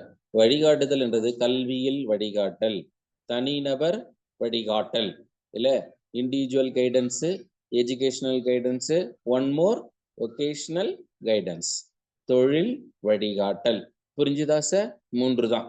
அதனால இந்த 3இல் மிக முக்கியமாக பார்க்கக்கூடிய கல்வியில் வழிகாட்டணும் அப்படின்னா என்ன, எதை வச்சுக்கிட்டு நம்ம குழந்தைக்கு வந்து கல்வியில வழிகாட்ட முடியும் அப்படின்னா மதிப்பீடை வச்சுட்டு தான் சார். அந்த மதிப்பீடு யாருக்கு? குழந்தையினுடைய மதிப்பு. குழந்தையினுடைய மதிப்பு அதிகமா இருக்கு, அப்ப மெடிசனுக்கு நம்ம அனுப்ப வேண்டியதான். குழந்தையினுடைய மதிப்பு வந்து மாடரேட்டா இருக்கு. அதுக்கு அடுத்த கேட்டகரி குழந்தை ரொம்ப பூரா இருக்கும் சார். மதிப்பீட்டு பார்த்தோம், ஒன்னும் தங்கம் ஒன்றும் சரியில்லை, கேரக்டர் வந்து ரொம்ப லோவா இருக்கு அப்படின்னு இல்ல. அப்போ மதிப்பீடு இன்னும் ஒரு புரிதல் ஆயிடுச்சா? இல்ல. அடுத்ததாக மதிப்பீட்டு வகை அப்படின்னு பார்க்கும்போது வளரறி, தொகுஅறி, விளக்கமான மதிப்பீடு, இலக்குச்சார் மதிப்பீடு, இலக்குச்சாரா மதிப்பீடு, அக மதிப்பீடு, புற மதிப்பீடு, இன்ட்ரன்சிக்கு, எக்ஸ்டன்ஷிக்கு. நீங்க அந்த புற மதிப்பீடு இங்கிலீஷ்ல பாருங்க, வித்தின் த பிராக்கெட்ல எக்ஸ்டன்ஷிக் அப்படின்னு எழுதுங்க சார். எக்ஸ்டன்ஷிக்.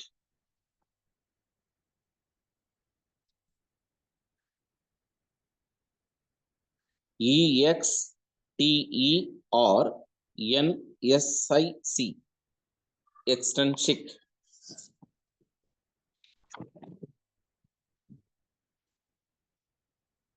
எக்ஸ்டன்ஷிக்.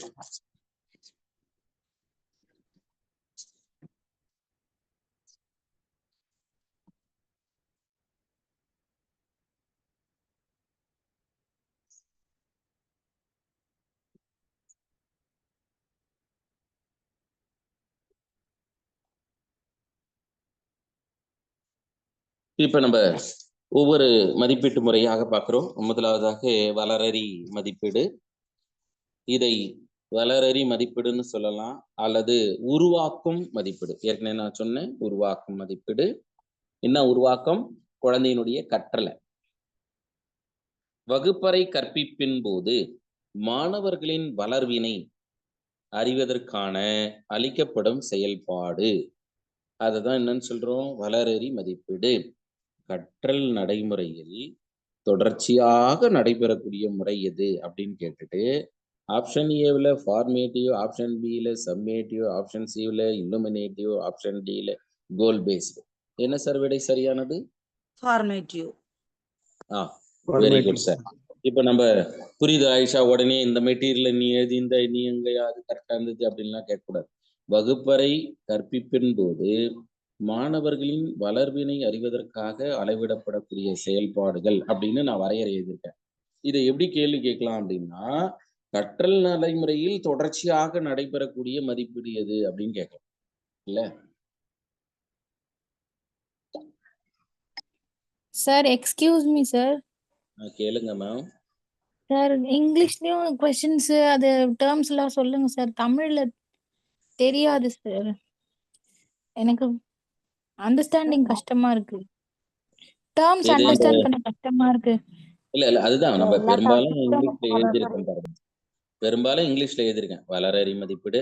நான் இப்போ என்னன்னாக்கா வளரறி மதிப்பீடு நல்லா கவனிங்க. இங்கிலீஷை பொறுத்தளவு ஃபார்மேட்டிவ்னா ஃபார்மேட்டிவ்னு மட்டும்தான் சார் தருவாங்க, வேற எந்த வேர்டும் தரமாட்டாங்க சார். ஆனா தமிழ்ல பாக்குறவங்களுக்கு உருவாக்கும் மதிப்பீடுன்னு இருக்கும். அதனால அவங்களுக்கு சொன்னேன். நீங்க உங்களுக்கு வருத்தமா இருக்கு, அவங்களுக்கு மட்டும் ஒண்ணு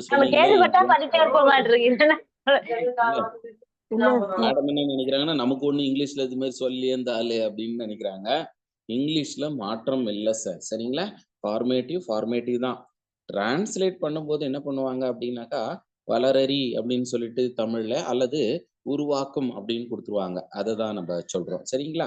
அதனால இல்லைன்னா இந்த கொஸ்டின் சொன்னோம்ல, இதை என்னன்னு சொல்லுவோம்னா, like evaluation during the instructional process or continuous evaluation during the class அப்படின்னு ஆங்கிலம் படுத்தலாம். நம்ம பேசின அந்த தமிழுக்கான கற்றல் நடைமுறையில் தொடர்ச்சியாக நடைபெறுதல் அப்படின்னு சொன்னோம்ல, அது எவாலுவேஷன் டூரிங் த இன்ஸ்ட்ரக்ஷன்னா கற்பிக்கிறது சார். இப்போ நம்ம டீச்சிங் அப்படின்னா கற்பித்தல், கரெக்டுங்களா? இன்ஸ்ட்ரக்ஷன் அப்படின்னாலும் கற்பித்தல் தான். இன்ஸ்ட்ரக்ஷன் தராங்கன்னு வாங்க அப்படின்னா இன்ஸ்ட்ரக்ஷன் தராங்கன்னு இல்லை, கற்பிக்கிறாங்க அப்படின்னு தான் தமிழ் பொருள். ஏன்னா சில இடங்கள்ல நம்ம அந்த தமிழ். இப்போ இங்கிலீஷ் மேடமுக்கு ஓகேவா? Yes sir. சரிங்க.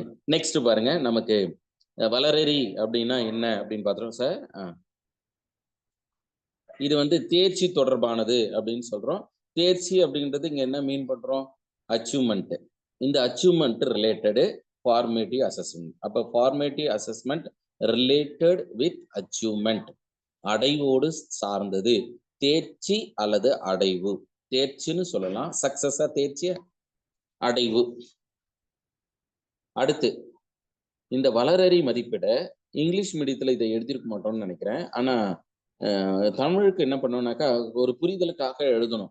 எப்படின்னா, தொடக்க நிலை வகுப்பு அப்படின்னு சொல்லும்போது பாடல், பொம்மலாட்டம், புனைவு நாடகம், கைவேலை, விளையாட்டு, அதுக்கடுத்து கதை கூறுதல் அப்படின்னு. இந்த பொம்மலாட்டம்னா பப்பட் ஷோ அப்படின்னு சொல்லுவீங்க இல்ல, மற்றதெல்லாம் இங்கிலீஷ் அப்படியே தெரியும். அடுத்து இடைநிலை, இப்போ எக்ஸாம்பிள் பாடல்னா சிங்கிங்கு அப்படின்னு, புனைவு நாடகம் அப்படின்னா சப்ளிமெண்ட்ரி ட்ராமா அப்படின்னு கேள்விப்பட்டிருப்போம். அடுத்து வந்து ஒர்க் எக்ஸ்பீரியன்ஸு, கைவேலை, அதுக்கடுத்து பிளே, விளையாட்டு, ஸ்டோரி டெல்லிங். அடுத்து இடைநிலை மேல்நிலை வகுப்புகளை என்ன செய்யலாம் அப்படின்னா, புத்தாக்க வேலைகள், தொகுத்துரைக்கிறது, ஒழுங்குபடுத்தல், ஊடாட்டம், அதுக்கடுத்து வல்லமை, அதுக்கடுத்தது கண்டறிதல் செயல்பாடு, குறை தீரு அப்படின்னு சொல்லுவோம். இதெல்லாம் நமக்கு இடைநிலை வகுப்புல சொல்லப்படுது. அடுத்து நம்ம எடுத்துக்காட்டா மதிப்பெண்ணு, தரக்குறியீட்டு புள்ளி கொடுத்துருக்கோம் சார்.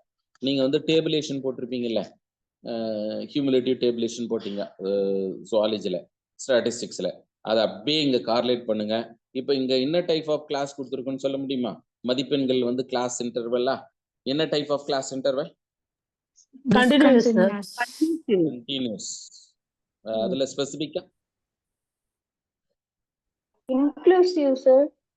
இன்க்ளூசிவ், சரிங்களா? Inclusive continuous. அதனால மதிப்பெண்ல 37 to 40, 33 to 36 அப்படின்ட்டு மதிப்பெண்ணை கொடுத்துட்டோம். தர குறியீடு என்ன பண்ணியிருக்கிறோம்னா A1 A2. இப்போ யூஸ்வலா இல்ல சார் இங்க நீங்க A++ தான் கொடுக்கணும், A+ தான் கொடுக்கணும், B+ தான் கொடுக்கணும் அப்படின்லாம் கிடையாது சார். நமக்கு கொஸ்டின் பேப்பர்ல அவங்க என்ன கொடுக்குறாங்களோ, எக்ஸாம்பிள் பாருங்களேன், ஆல்பாபெட்ஸ்ல ஏ லெட்டரு, இதுக்கு நியூமர் கொடுக்குறேன். நான் நியூமரிக்கல் கொடுக்கும்போது ஏக்கு 1ன்னு கொடுக்கலாம், ஆனா 1 தான் கொடுக்கணும் அப்படின்ற ஒரு ரியாலிட்டி கிடையாது. கரெக்டா? ஏக்கு நான் வந்து 10ன்னு கொடுத்தேனாக்க இசட் என்னவா ஆகும்?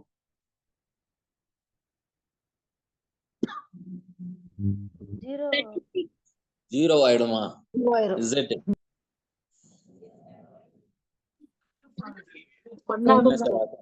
என்ன நம்பர் தருவீங்க இசட்க்கு? 36 சார். கரெக்ட் சார், டவுட்டே வேண்டாம். நம்ம ஆல்பாபெட்ஸ் 26 லெட்டரா, நான் ஏக்கு 10ன்னு ஸ்டார்ட் பண்ணேன்னா அங்க நம்ம 36 தான் கொடுத்தாகணும். நோன் டு அன்னோன், தெரிஞ்சதுல இருந்து தெரியாத கண்டுபிடிக்கிறேன், வேற ஒண்ணும் இல்லை. எதுக்காகனா சில சமயங்கள இந்த கிரேடிங் போடுறோம்ல, கிரேடிங் என்ன சார் நீங்க A1 A2ன்னு போட்டிருக்கீங்க, B1 B2ன்னு போட்டிருக்கீங்க அப்படின்னு கேட்கக்கூடாதுன்றதுக்காக நம்ம சொல்றோம். இங்க பாருங்க, புள்ளி நம்ம தர குறியீட்டு புள்ளியை எடுத்துக்கிட்டீங்க அப்படின்னா பாயிண்ட் கொடுக்கும்போது 10 பாயிண்ட் 9 8 7 6 5 4ன்னு கொடுக்கணும். E1 E2 டேஷ் போட்டோம். அப்ப எதுக்கு சார் இந்த தர குறியீட்டு புள்ளி தருவது இல்லை? ரேட்டிங் பாயிண்ட்னு சொல்லுவோம் இங்கிலீஷ்ல. எதுக்கு சார் தரல அப்படின்னு கேட்டாங்கன்னாக்கா E1 E2க்கு தரல சார். சரிங்களா? இப்ப 37 to 40 அப்படின்னு நம்ம ரேஷியோ எடுக்கும்போது அப்படின்னா என்ன எடுத்துக்கலாம்? 95 to 100 அப்படின்னு எடுக்கலாம். இந்த 37 to 40 95 to 100 அப்படின்னு எடுக்கலாம். கரெக்டா? நெக்ஸ்ட் 90 to 95ன்னு A2 எடுக்கலாம். 9 கீழே ஒரு பாயிண்ட் ஒன்று கொடுத்தோம். என்னன்னா, தர குறியீட்டை மதிப்பெண் அளவால் தர வேண்டுமாயின் குறியீட்டு புள்ளியை 10ஆல் பெருக்கிக் கொள்ளவும். இப்ப எக்ஸாம்பிள், ஒரு குழந்தை தர குறியீட்டு புள்ளி 10ன்னு எடுத்துட்டோம்னா அந்த குழந்தை பெற்ற மதிப்பெண் எவ்வளவுன்னு சொல்ல முடியுமா? 100. ஓகேவா? இப்போ புரிஞ்சிடுச்சா சார்? இந்த டைப்ல அவங்க கொஸ்டின்ஸ் கேட்கலாம். அடுத்து இப்போ இதுவரை ஃபார்மேட்டிவ் பத்தி நம்ம பார்த்துட்டோம். எடுத்துக்காட்டாக ஒரு ஆசிரியர் ஒரு அதிகாரத்தை முடித்ததும் மாணவர்களை எவ்வாறாக புரிந்திருக்கிறார் என்று பார்க்கலாம். ஒரு வகுப்பறைய முழுவதுமா நடத்தி a teacher give a short quiz after completion of chapter. ஒரு பாடப்பகுதி முடிஞ்ச உடனே ஒரு குவிஸ்க்கு வந்து கேட்கிறாரு அப்படின்னாக்கா, ஒரு வினாவை கேட்கிறாரு அப்படின்னா அதுதான் சார் ஃபார்மேட்டிவ். எல்லாருக்கும் கிளியரா இருக்கும்னு நினைக்கிறேன். அடுத்து பாருங்க, சம்மேட்டிவ் எவால்யூஷன். இந்த சம்மேட்டிவை தொகுத்தறி மதிப்பீடு அப்படின்னு சொல்லுவோம். தொகுத்தறி மதிப்பீடு அல்லது முற்றுநிலை மதிப்பீடு அப்படின்னு சொல்லலாம். அல்லது முற்றுநிலைய தமிழ்ல நிறைவு மதிப்பீடு அப்படின்னு கேட்கலாம் சார். பாருங்க, தொகுத்தறின்னு கேட்கலாம், அல்லது முற்றுநிலைன்னு கேட்கலாம், அல்லது நிறைவு அப்படின்னு கேட்கலாம் சார். என்ன சொல்றோம்? பயிற்சியின் முடிவில் செய்யப்படக்கூடிய மதிப்பீடு. Annual. Evaluation at the end of the unit sir. எடுத்துக்காட்டா ஆண்டு தேர்வு, ஒரு வருட முடிவு, அத்தியாயம் அல்லது தொகுதி அல்லது பருவ தேர்வு, இதெல்லாம் சொல்றோம். தொகுத்தறிதல ABCD அப்படின்னு கொடுக்கலாம். மாதாந்திரம், பருவம், ஆண்டு, இல்ல monthly test, semester based test, annual test, இதை எல்லாத்தையும் நம்ம எதன் கீழே தான் கொண்டு வரோம்னா சம்மேட்டிவ். எக்ஸாம்பிள் பாருங்களேன், ஒரு கல்வி காலத்தின் முடிவில் நடத்தப்படும் இறுதி பரீட்சை. எடுத்துக்காட்டா 12ஆம் வகுப்பு ஆண்டு இறுதியில் a final examination conducted at the end of academic. அதுதான் நம்ம சொல்லப்படுது. அதுக்கு அடுத்தது கற்பிக்கும் திறனையும் கற்றல் திறனையும் வளர்க்கக்கூடிய ஒரு புதுப்பிக்கக்கூடிய ஒரு நிகழ்வு சார். கற்பிக்கும் திறனையும் கற்றல் திறனையும் வளர்ப்பதற்கும் புதுப்பித்துக் கொள்வதற்கும் யாரு பயன்படுறாங்க? முற்றுநிலை. எடுத்துக்காட்டா என்ன சொல்றீங்களா? என்ன சார் புதுப்பிச்சுக்கிறது? Novelty sir. புதுப்பித்தல் அப்படின்றது நாவல்டி. அதுக்கடுத்து பாத்தீங்களா, கற்பிக்கும் திறனை கற்றல் திறனையும் வளர்க்கணும். ஏன்? மாணவர்கள் வந்து ஆவரேஜ் மார்க் பார்த்தோம். என்னுடைய கிளாஸ்ல ஆவரேஜ் மார்க் 45 தான். அப்ப நான் என்ன பண்ணணும்? ஒரு மினிமம் ஒரு 60ஆவது ரீச் பண்ணணும். 100க்கு ஒரு 60யாவது ஆவரேஜ் வரணும் இல்ல. அதுக்கு அடுத்தது குறிக்கோள் பாத்தீங்கன்னா நிறைவு பெற்ற திட்டங்களில் சிறந்த பண்புகளை மதிப்பிடும். நிறைவு பெற்ற திட்டம்னா என்ன? ஆண்டு இறுதியில முழுசா பாடம் நடத்தின பிறகு டெஸ்ட் வைக்கிறதால இந்த மதிப்பீடு ஒரு சிறந்த பண்பை கொடுக்கும். அடுத்து பலவித தகவல்களை மையமாக கொண்டது இல்ல. ஏதோ ஒண்ணு மட்டும் இல்ல, குழந்தைக்கு வந்து அப்ஜெக்டிவ்ல இருந்து டிஸ்கிரிப்டிவ் வரை. அடுத்து சிறந்த புத்தகத்தை தேர்ந்தெடுக்க தொகுத்தறி முறையில தான் நம்ம எந்த புத்தகத்தை படிச்சா. நிறைய பேருக்கு கேள்வி என்ன தெரியுமா? சைக்காலஜியா எந்த புத்தகத்துல சார் கேள்வி கேட்குறாங்க. இப்போ எல்லாருக்கும் ஒரு புரிதல் என்னன்னு, advanced educational psychology SK Mangal அங்க இருந்து கேள்வி கேட்குறாங்க. அது எதை வச்சு சொன்னோம்? ப்ரீவியஸ் இயர் கொஸ்டின் பேப்பர்லாம் அப்படியே லைன் எதில் இருக்கு சார்னா எஸ்கே மங்கல்ல இருக்கு. அடுத்து தொகுத்தரும் மதிப்பீட்டினுடைய நன்மைகள். ஏற்கனவே நம்ம வளரறி மதிப்பீட்டின் நன்மைகளை பார்த்தோமா, அதே மாதிரி இங்க நன்மையை பார்க்க போறோம். என்ன சார்? மெரிட்ஸ். மாணவர்களின் அடைவு திறனை கண்டறிதல். அடைவு திறன் என்ன? Achievement, motivation. Attaining, achievement, motivation. Next நோக்கங்கள் எந்த அளவு நிறைவேறப்பட்டுள்ளது என்பதை கண்டறிதல் இல்ல. அப்ஜெக்டிவ்ஸ், அந்த அட்டைனிங் ஆஃப் அப்ஜெக்டிவ்ஸ். நெக்ஸ்ட் பின்னூட்டம், ஃபீட்பேக். மாணவர்களுக்கு வலுவூட்டம் வழங்குவதற்கு அல்லது ஃபீட்பேக் கொடுக்கறதுக்கு தொகுத்தறி மதிப்பீடு நன்மை பழக்குது. நெக்ஸ்ட் கற்றல் அடைவு அடிப்படையில் பல குழுக்களா பிரிக்கலாம் சார். எப்படி எப்படி அப்படின்னா, மீத்திறன் மிக்க மாணவர்கள், சராசரியான மாணவர்கள், மெல்ல கற்கக்கூடிய மாணவர்கள், சராசரிக்கும் பின்தங்கிய மாணவர்கள் அப்படின்லாம் குறிச்சிடலாம். பலவிதமான சோதனை முறைகளை, சோதனையின் யுக்திகளை இம்மதிப்பீட்டு முறையில் பயன்படுத்த வாய்ப்பே இல்லை நம்ம. ஆனா சம்மிழ ஃபார்மேட்டிவ்ல வந்து டிப்ஸை பயன்படுத்தலாம் சார், யுக்திகளை வந்து பயன்படுத்தலாம் இல்ல. ஆனா தொகுத்தறியில கிடையாது சார். தான் ரெண்டுக்கும் உள்ள மிகப்பெரிய ஒரு ஹைலைட்டு. அதனால இந்த இடம் வேணா கேட்கலாம். அதற்கு அடுத்ததாக விளக்கமான மதிப்பீடு, இல்லுமினேட்டிவ் வரும். இந்த இல்லுமினேட்டிவ்ல என்ன பண்ணலாம்னா டிப்ஸ் பயன்படுத்தலாம் சார். ஒரு தரமான மதிப்பீட்டு அணுகுமுறையை நம்ம இல்லுமினேட்டிவ் அப்படின்னு சொல்லுவோம். விளக்கமான படிநிலை பார்த்தீங்கன்னா உற்றுநோக்கல், விசாரணை, விவரித்தல். Observation, enquiry, explanation. இந்த உற்றுநோக்கல் வகுப்பறை, நேர்காணல் மற்றும் வினாநிரல், பொது நோக்கங்கள் அடிப்படையில் மதிப்பிடுதல். சரி சார், விளக்கமான மதிப்பீட்டின் நன்மை என்ன? இல்லுமினேட்டிவ் எவாலுவேஷன். நன்மைகள்: இயற்கையின் ஆய்வுக்குரியது, விளக்கமான தர சேகரிப்பு நுட்பங்கள், புதுமையான பயிற்சி திட்டம் படிப்பதற்கு ஒரு மாற்று அணுகுமுறை. சில சமயங்களில் டீல ஆல் தபோ அப்படின்னு கேட்கலாம். In our material which authors are அப்படின்னு மேடம் கேட்டிருக்காங்க.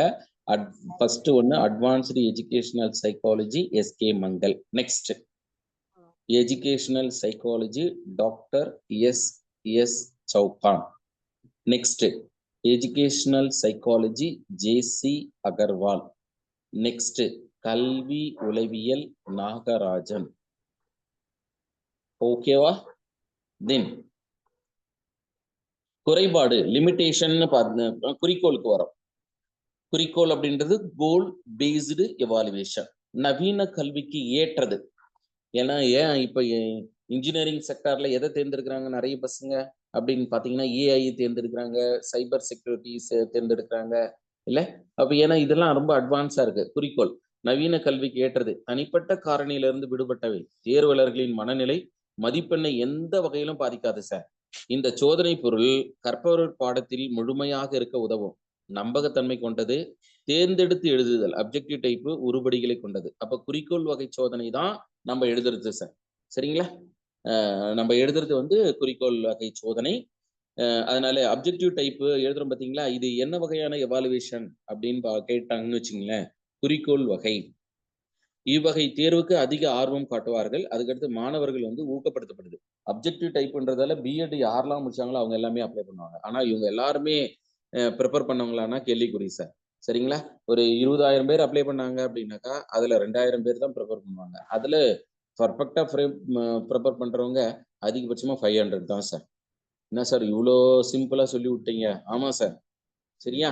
இது நான் சொல்லல, அப்ஜெக்டிவ் சொல்லுது. குறைபாடுகள், மாணவர்களின் திறன்களில் அதிக பங்கு கொண்டவை அல்ல.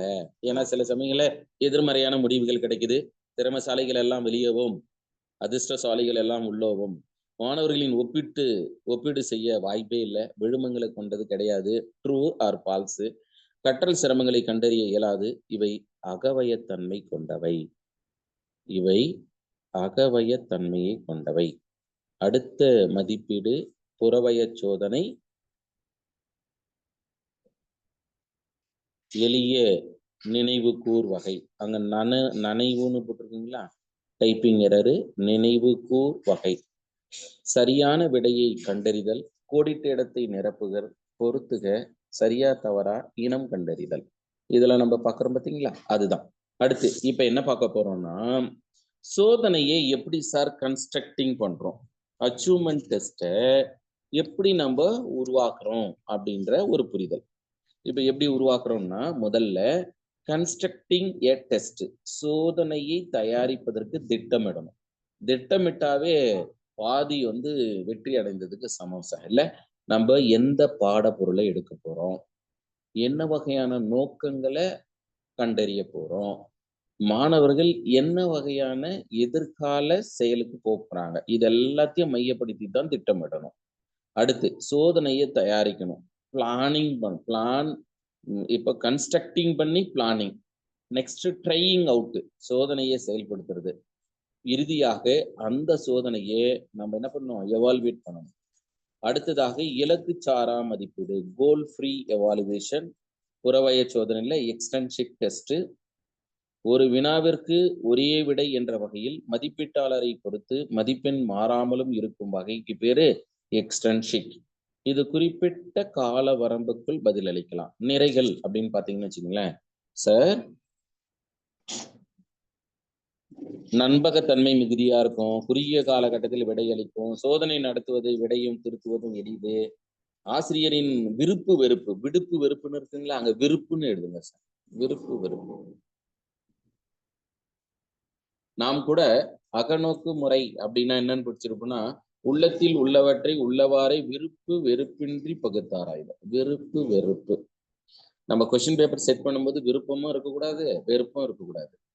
பாடத்தின் அனைத்து பகுதிகளிலும் வினாக்கள் தயாரிக்கணும், மாணவர்கள் அனைத்து பாடங்களையும் கற்பிக்கணும். அடுத்து அகவய சோதனை, பொது தேர்வு தவிர மற்றது அனைத்தையும் அகவயம். தேர்வு நடத்த முகவர்களை சார்ந்தது, பள்ளி உள் செயல்பாடு, ஆசிரியர் மையம். இன்டர்னல் ப்ரொஃபஸருங்க தானே போடுறாங்க, காலேஜ் எல்லாம் நமக்கு எக்ஸ்பீரியன்ஸ் இருக்கும், ப்ரொஃபஸருங்க இன்டர்னல் மார்க்ல கை வச்சுருவாங்க அப்படின்னு அப்படி ஒபே பண்ணுவோம், ஒபே த ஆர்டர். இல்லை, எதை சொன்னாலும் நம்ம என்ன பண்ணுவோம்னா அவ்வளோ அழகா ஒபே பண்ணிட்டே இருப்போம். அது இந்த புரிதலோடு சோதனையை தயாரிப்பதற்கான திட்டமிடல், சோதனையை தயாரித்தல், நோக்கங்கள், கற்பிக்க வேண்டிய பாடப்பொருள். திட்டமிடப்படத முதலில் தயாரிக்கணும், சோதனையை ஆயத்தப்படுத்தணும். இறுதிக்கட்ட சோதனையை அதிகப்படியான உருப்படிகள் 50-80% கடினத்தன்மை உடையதாக இருக்க வேண்டும். கடினத்தன்மைக்கு ஏற்ப எப்பொழுதும் ஏறு வரிசையில தான் அமைக்கணும். சோதனை எப்படி செயல்படுத்தலாம்னா, தேர்வு தாளை தயாரித்த பின் எந்த மாணவர்களுக்கு தயாரிக்கப்பட்டதோ அவர்களுக்கு மட்டும் வைக்கணும். எடுத்துக்காட்டா இப்ப நடந்து முடிஞ்ச போட்டி தேர்வான 4th குரூப் 2ல எடுத்த கொஸ்டின் பேப்பரு தவறி குரூப் 4க்கு வந்துட்டு இருக்கலாம்னு தான் நான் சொல்றேன். சரியா? நடைமுறைப்படுத்தலின் 3 துணை படிப்புகள், சோதனையை ஆய்தல், தயாரித்தலின் இறுதிநிலை, தேர்விற்கு மதிப்பெண் வழங்கல். முதல்ல என்ன பண்ணணும், சோதனையை ஆழ்ந்து இறுதி நிலைக்கு வந்த பிறகுதான் ஸ்கோரிங் போடணும். நெக்ஸ்ட் சோதனையை மதிப்பிடணும். எப்படி சோதனையை மதிப்பிடலாம், ஒவ்வொரு வினாவையும் நம்ம பகுப்பாய்வு செய்யணும், ஒருபடி பகுப்பாய்வு. அடுத்தது என்ன பண்ணணும்னா வேலிடிட்டி, டிட்டர்மினிங், தீர்மானிக்கணும். அடுத்து நம்பகத்தன்மையை நம்ம நிலைநிறுத்தணும். அதுக்கடுத்து 7.4.3ல சாதாரண குறிப்பிடப்பட்ட சோதனை, நாம் ரெஃபரன்ஸ்டு டெஸ்ட். நாம் ரெஃபரன்ஸ்டு டெஸ்ட் தனிநபரின் மதிப்பெண்ணை மற்ற நபர்களின் மதிப்பெண்ணுடன் ஒப்பிட்டோம்னா அதுக்கு பேரு நாம் ரெஃபரன்ஸ்டு டெஸ்ட். அல்லது ஏற்கனவே தேர்வு எழுதிய அதே வயது கிரேடு மட்டத்தில் உள்ள புள்ளியியல் ரீதியாக தேர்ந்தெடுக்கப்பட்ட தேர்வர்களின் செயல்திறன் முடிவுகளுடன் ஒப்பிடுதல். லாஸ்ட் இயர் என்னவோ அதை இப்போ ஒப்பிட்டு பார்க்க. இத ஒரு மதிப்பீட்டு முறையாகவும் எடுத்துக்கலாம். இது ஒரு ட்ரெடிஷ்னல் கிளாஸ் பேஸ்டு பழைய முறை மதிப்பீடு. அளவுகோல் குறிப்பிடப்பட்ட சோதனை, கிரிட்டேரியன் ரெஃபரன்ஸ்டு, அங்கே இங்கிலீஷ்ல ஸ்பெல்லிங் மிஸ்டேக்கு, ரீஜெனரன்ஸ்டுன்னு இருக்கு, ரெஃபரன்ஸ்டு REFENCED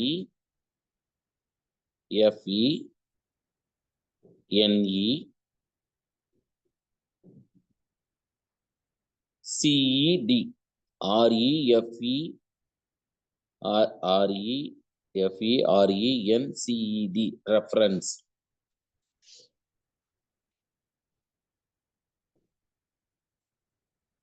எடுத்துக்காட்டா ஆளுமையெல்லாம் அந்த கிரிட்டேரியன் ரெஃபரன்ஸ்டு டெஸ்ட் மூலமா பண்றாங்க சார்.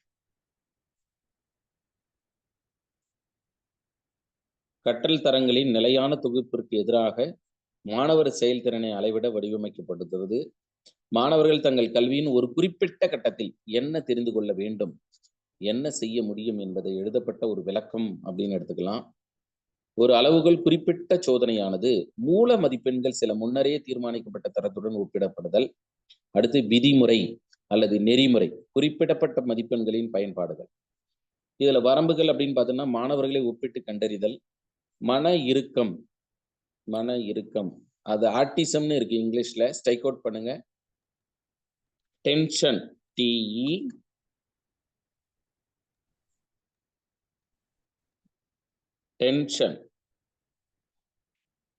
TENTION tension. டிஸ்லக்ஷியா அல்லது கற்றல் குறைபாடுடைய குழந்தைகளை கண்டறிதல்.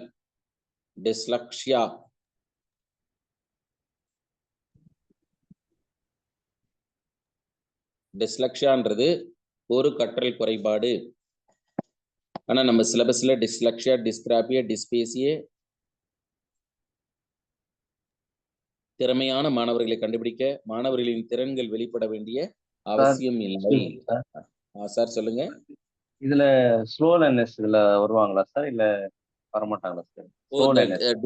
டிஸ்லக்ஷியாவை சொல்றீங்களா சார்? ஆமா, கற்றல் குறைபாடுடைய குழந்தைகள். அதுதான் நம்ம என்ன பண்ணிட்டோம் அப்படின்னாக்கா, நம்ம சிலபஸ்ல கொடுத்துருக்கு ஸ்லோ லேர்னர், அதுக்கு அடுத்தது லேட் ப்ளூமர்ஸ்.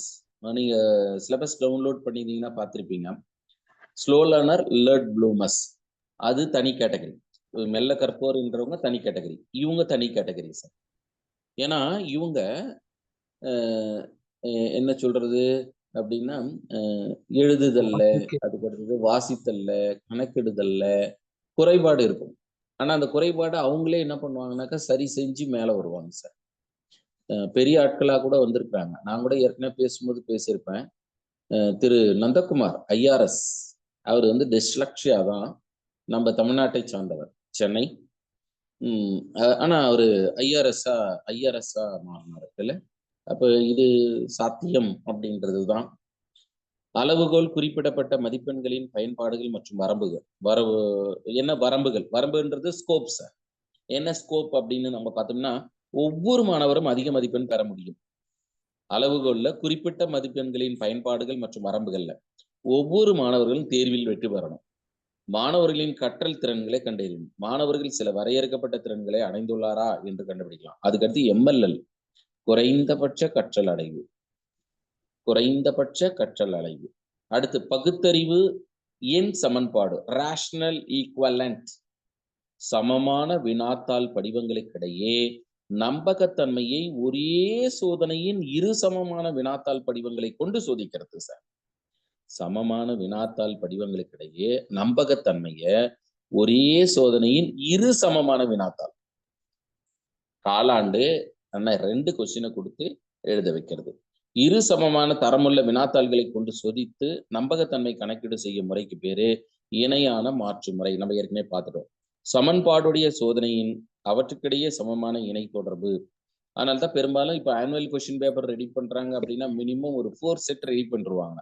இந்த 4மே ஈக்குவலா இருக்கும். சப்போஸ் சில இடங்கள்ல சில பிரச்சனை ஆயிடுச்சுனாக்கா உடனடியே மாத்திக்கும். தென் 7.5 கல்விச்சார் மற்றும் கல்விச்சாரா அளவீட்டு முறை. கல்விச்சார் மற்றும் கல்விச்சாரா அளவீட்டு முறை அப்படின்னு பாக்குறோம். கல்விச்சார் அளவீட்டு முறையில கல்விச்சார் அளவீட்டு முறை என்பது எதில் சார் கவனம் செலுத்துகிறது? கல்விச்சார் அளவீட்டு முறை ஸ்கோலஸ்டிக். முதல்ல ஸ்கோலஸ்டிக்னா என்ன அப்படின்னு நம்ம பார்க்குறோம். ஸ்கோலஸ்டிக்ன்றது என்ன நம்ம மீன் பண்றோம்? ஏற்கனவே நான் இன்ட்ரடக்ஷன் சொல்லும்போதே சொன்னேன்.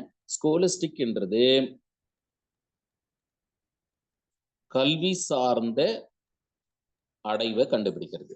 அப்படின்னா அகாடமிக். அதனால இப்ப அகாடமிக்னு நம்ம புரிஞ்சிட்டோமா? தமிழ்ல கல்வி சார் அளவீட்டு முறையா, எதை அப்ப கவனம் செலுத்தும்? ஆண்டு அடைவு திறன் மற்றும் பாட அறிவு. எடுத்துக்காட்டா கணிதம், அறிவியல், மொழி, படம், சமூக அறிவியல். அடுத்து நோக்கம் என்ன? கலை திட்டத்தை பற்றி புரிந்து கொள்ளலாம். எதை வச்சு? இதை வச்சு. அடுத்து எதிர்கால கல்வி முறைக்கு தயார்படுத்தலாம். அறிவுச்சார் தரநிலையை பூர்த்தி செய்தலை உறுதி செய்தலாக இருக்கும். இப்போ நம்ம என்ன பண்ண போறோம்னா, அடுத்து கல்விச்சாரா அளவீட்டு முறை, ஸ்கோலஸ்டிக், நான் ஸ்கோலஸ்டிக். இது எங்க சார் ஃபோக்கஸ் பண்ணுது அப்படின்னா, நம்ம கவனம் செலுத்துதல்னா ஃபோக்கஸ் மாணவர்களின் சமூக மனவீழ்ச்சி திறன் போன்றவற்றை பாட இன செயல்கள் மூலம் அளவிடும். எப்படி சார் அளவிடலாம்? உற்றுநோக்கல், சுய மதிப்பீடு, நேர்காணல், ஒப்பார்குழு மதிப்பீடு, விளையாட்டு மன்றங்கள், அதுக்கடுத்து கலை செயல்பாடுகள் மூலம் கண்டறிதல். மன்றங்கள்ல விளையாட்டு மன்றம் மட்டும் கிடையாது, கணித மன்றம், அறிவியல் மன்றம், தொல்லுயிர் மன்றம், இப்படிலாம். மாணவர்களின் உடல் வளர்ச்சி மற்றும் சமூக மற்றும் மனவீழ்ச்சி, நுண்ணறிவு மற்றும் வாழ்க்கை திறனை மேம்படுத்தல், ஒப்பார் குழுவின் மதிப்பீட்டான ஒரு குழு பணி விளையாட்டு போன்றவற்றில் பங்களிப்பை அளவிட முடியும். அதற்கடுத்து மிக முக்கியமான தலைப்பு அடைவு தேர்வு. அடைவு தேர்வு நம்ம இதுவரை நடத்தினதுல நீங்க வளரறி தொகுத்தறி மறந்துடவே கூடாது சார். அடுத்து அடைவு தேர்வு கற்போரின் விரும்பத்தக்க அடைவினை அளவிட உதவும். அடைவு தேர்வை பொறுத்தளவு கற்போரினுடைய விரும்பத்தக்க அடைவு, டிசரபிள் அச்சீவ்மெண்ட். ஆய்வு செய்தல் திறன், புரிதல், பாடத்தினுடைய பகுதிகளின் அறிவு பெருக்கம், இதெல்லாம் கண்டுபிடிக்கலாம். நிறை குறை பார்க்கும்போது தொடர்ந்து மாணவர்களின் திறனை சோதிச்சிடலாம். எடுத்துக்காட்டா சிசிஇ, மாணவரின் திறனுக்கு ஏற்றவாறு வினாத்தாள் அமைச்சிடலாம். தான் கற்பித்தவற்றை சோதனை செஞ்சிடலாம். அப்ப சுய பரிசோதனை, ஆசிரியரை சுய பரிசோதனை செஞ்சுக்கலாம். அடுத்து ஊக்குவிக்க பயன்படுத்திடலாம். ஏன்னா மார்க் கம்மியாக்குதுப்பா, நீ இல்ல மார்க் உனக்கு அதிகமா இருக்கு, இன்னும் நீ இது மாதிரி பண்ணனா நீ இதாயிடலாம். உயர்கல்வி தேர்ந்தெடுக்க, மாணவர்களை தரம் பிரிக்க. குறை பார்த்தீங்கன்னா மதிப்பிடுவதில் பாகுபாடு ஏற்படலாம். அதுக்கடுத்து பொதுமைப்படுத்தல் இல்லாம போகலாம். மாணவர்களை ஒப்பிட்டு ஆய்வுக்கு ரொம்ப கடினம், அச்சீவ்மெண்ட்ல அவ்வளவு சீக்கிரம் கரெக்டா பண்ண முடியாது. அடுத்து முன்னறி சோதனைனா என்ன? முன்னறி சோதனைனாலும் முன்னறிவிப்பு சோதனைனாலும் ஒண்ணுதான். ஆனா ஆங்கிலத்துல ப்ரக்னாஸ்டிக் அப்படின்னு சொல்லுவோம் சார். ஒரு குறிப்பிட்ட பாடப்பகுதியில் ஒரு மாணவன் திறனை கண்டுபிடிக்கப்படாது, ஒரு மாணவனின் திறனை கணக்கிட செய்யப்படக்கூடிய சோதனை. இதை வருவதுரைத்தல் அப்படின்னு சொல்லலாம் சார். முன்னறிதல் சோதனைய வருவதுரைத்தல் அப்படின்னா எதிர்காலத்துல இந்த குழந்தை இப்படியா மாறுவான். Prognostic test is used to predict a learner future performance. ஒரு மாணவன் எதிர்காலத்தில் என்ன ஒரு பாடத்தில் இணைய போறான் அப்படின்றத கண்டுபிடிக்க முடியும். 10th நல்லா மேக்ஸ் போடுறான்னு வச்சுக்கோ, அந்த குழந்தை என்ன குரூப் எடுப்பான்? மேக்ஸ் குரூப் எடுப்பான். இல்ல 10th சரியாவே படிக்கலன்னு வச்சுக்கோ, அந்த குழந்தை என்ன பண்ணுவான்? அவனுக்கு எந்த பாடம் எளிமையா இருக்குன்னு நினைக்கிறானோ அதை எடுப்பான். நான் உஷாரா சொல்லிட்டேன், இந்த பாடம்னு நான் சொல்லலை, இல்ல சொன்னோம்னா தப்பு. சரி சார். எனிவே இந்த புரிதலோடு இப்ப ப்ரக்னாஸ்டிக் ஒரு குறிப்பிட்ட பாடப்பகுதியில் ஒரு மாணவனின் திறனை கணக்கிடலாம், அல்லது ஒரு மாணவன் எதிர்காலத்தில் ஒரு குறிப்பிட்ட பாடத்தில் எப்படி திறன் பெற்றிருக்கிறான் அப்படின்னு பார்க்கலாம். அப்படின்னு என்ன சொல்றோம்? To predict a learner's future performance. To predict a learner's future performance. அதான் முன்னறி. அடுத்து குறையறி சோதனை, டயக்னாஸ்டிக் வரும். டயக்னாஸ்டிக் மாணவர்களிடம் காணப்படக்கூடிய கற்றல் குறைபாட்டை கண்டறிய அமைக்கப்படக்கூடிய சோதனை. மாணவர்களின் குறையை கண்டுபிடிச்சு ஆசிரியர் தங்கள் கற்பித்தல் முறையை தேர்ந்தெடுக்க, அடுத்து மாணவர்களினுடைய பலம் பலவீனம் அப்படின்னு கண்டுபிடிக்க, மாணவர்களுக்கு வழிகாட்ட, அடுத்து ஆசிரியர்களே சிசிஇ நம்ம ஏற்கனவே பார்த்துட்டோம் சார். இது ரிப்பீட் ஆயிட்டு இருக்கு, அலைன்மெண்ட் டைப்பிங்ல ரிப்பீட் நினைக்கிறேன். அதனால நேரம் கருதி நம்ம இதோட முடிச்சுக்கிறோம். அடுத்து இதனுடைய தொடர்ச்சி நம்ம பார்க்கலாம் சார். நேரம் கருதி முடிச்சுக்கலாம். தேங்க்யூ. Thank you, sir.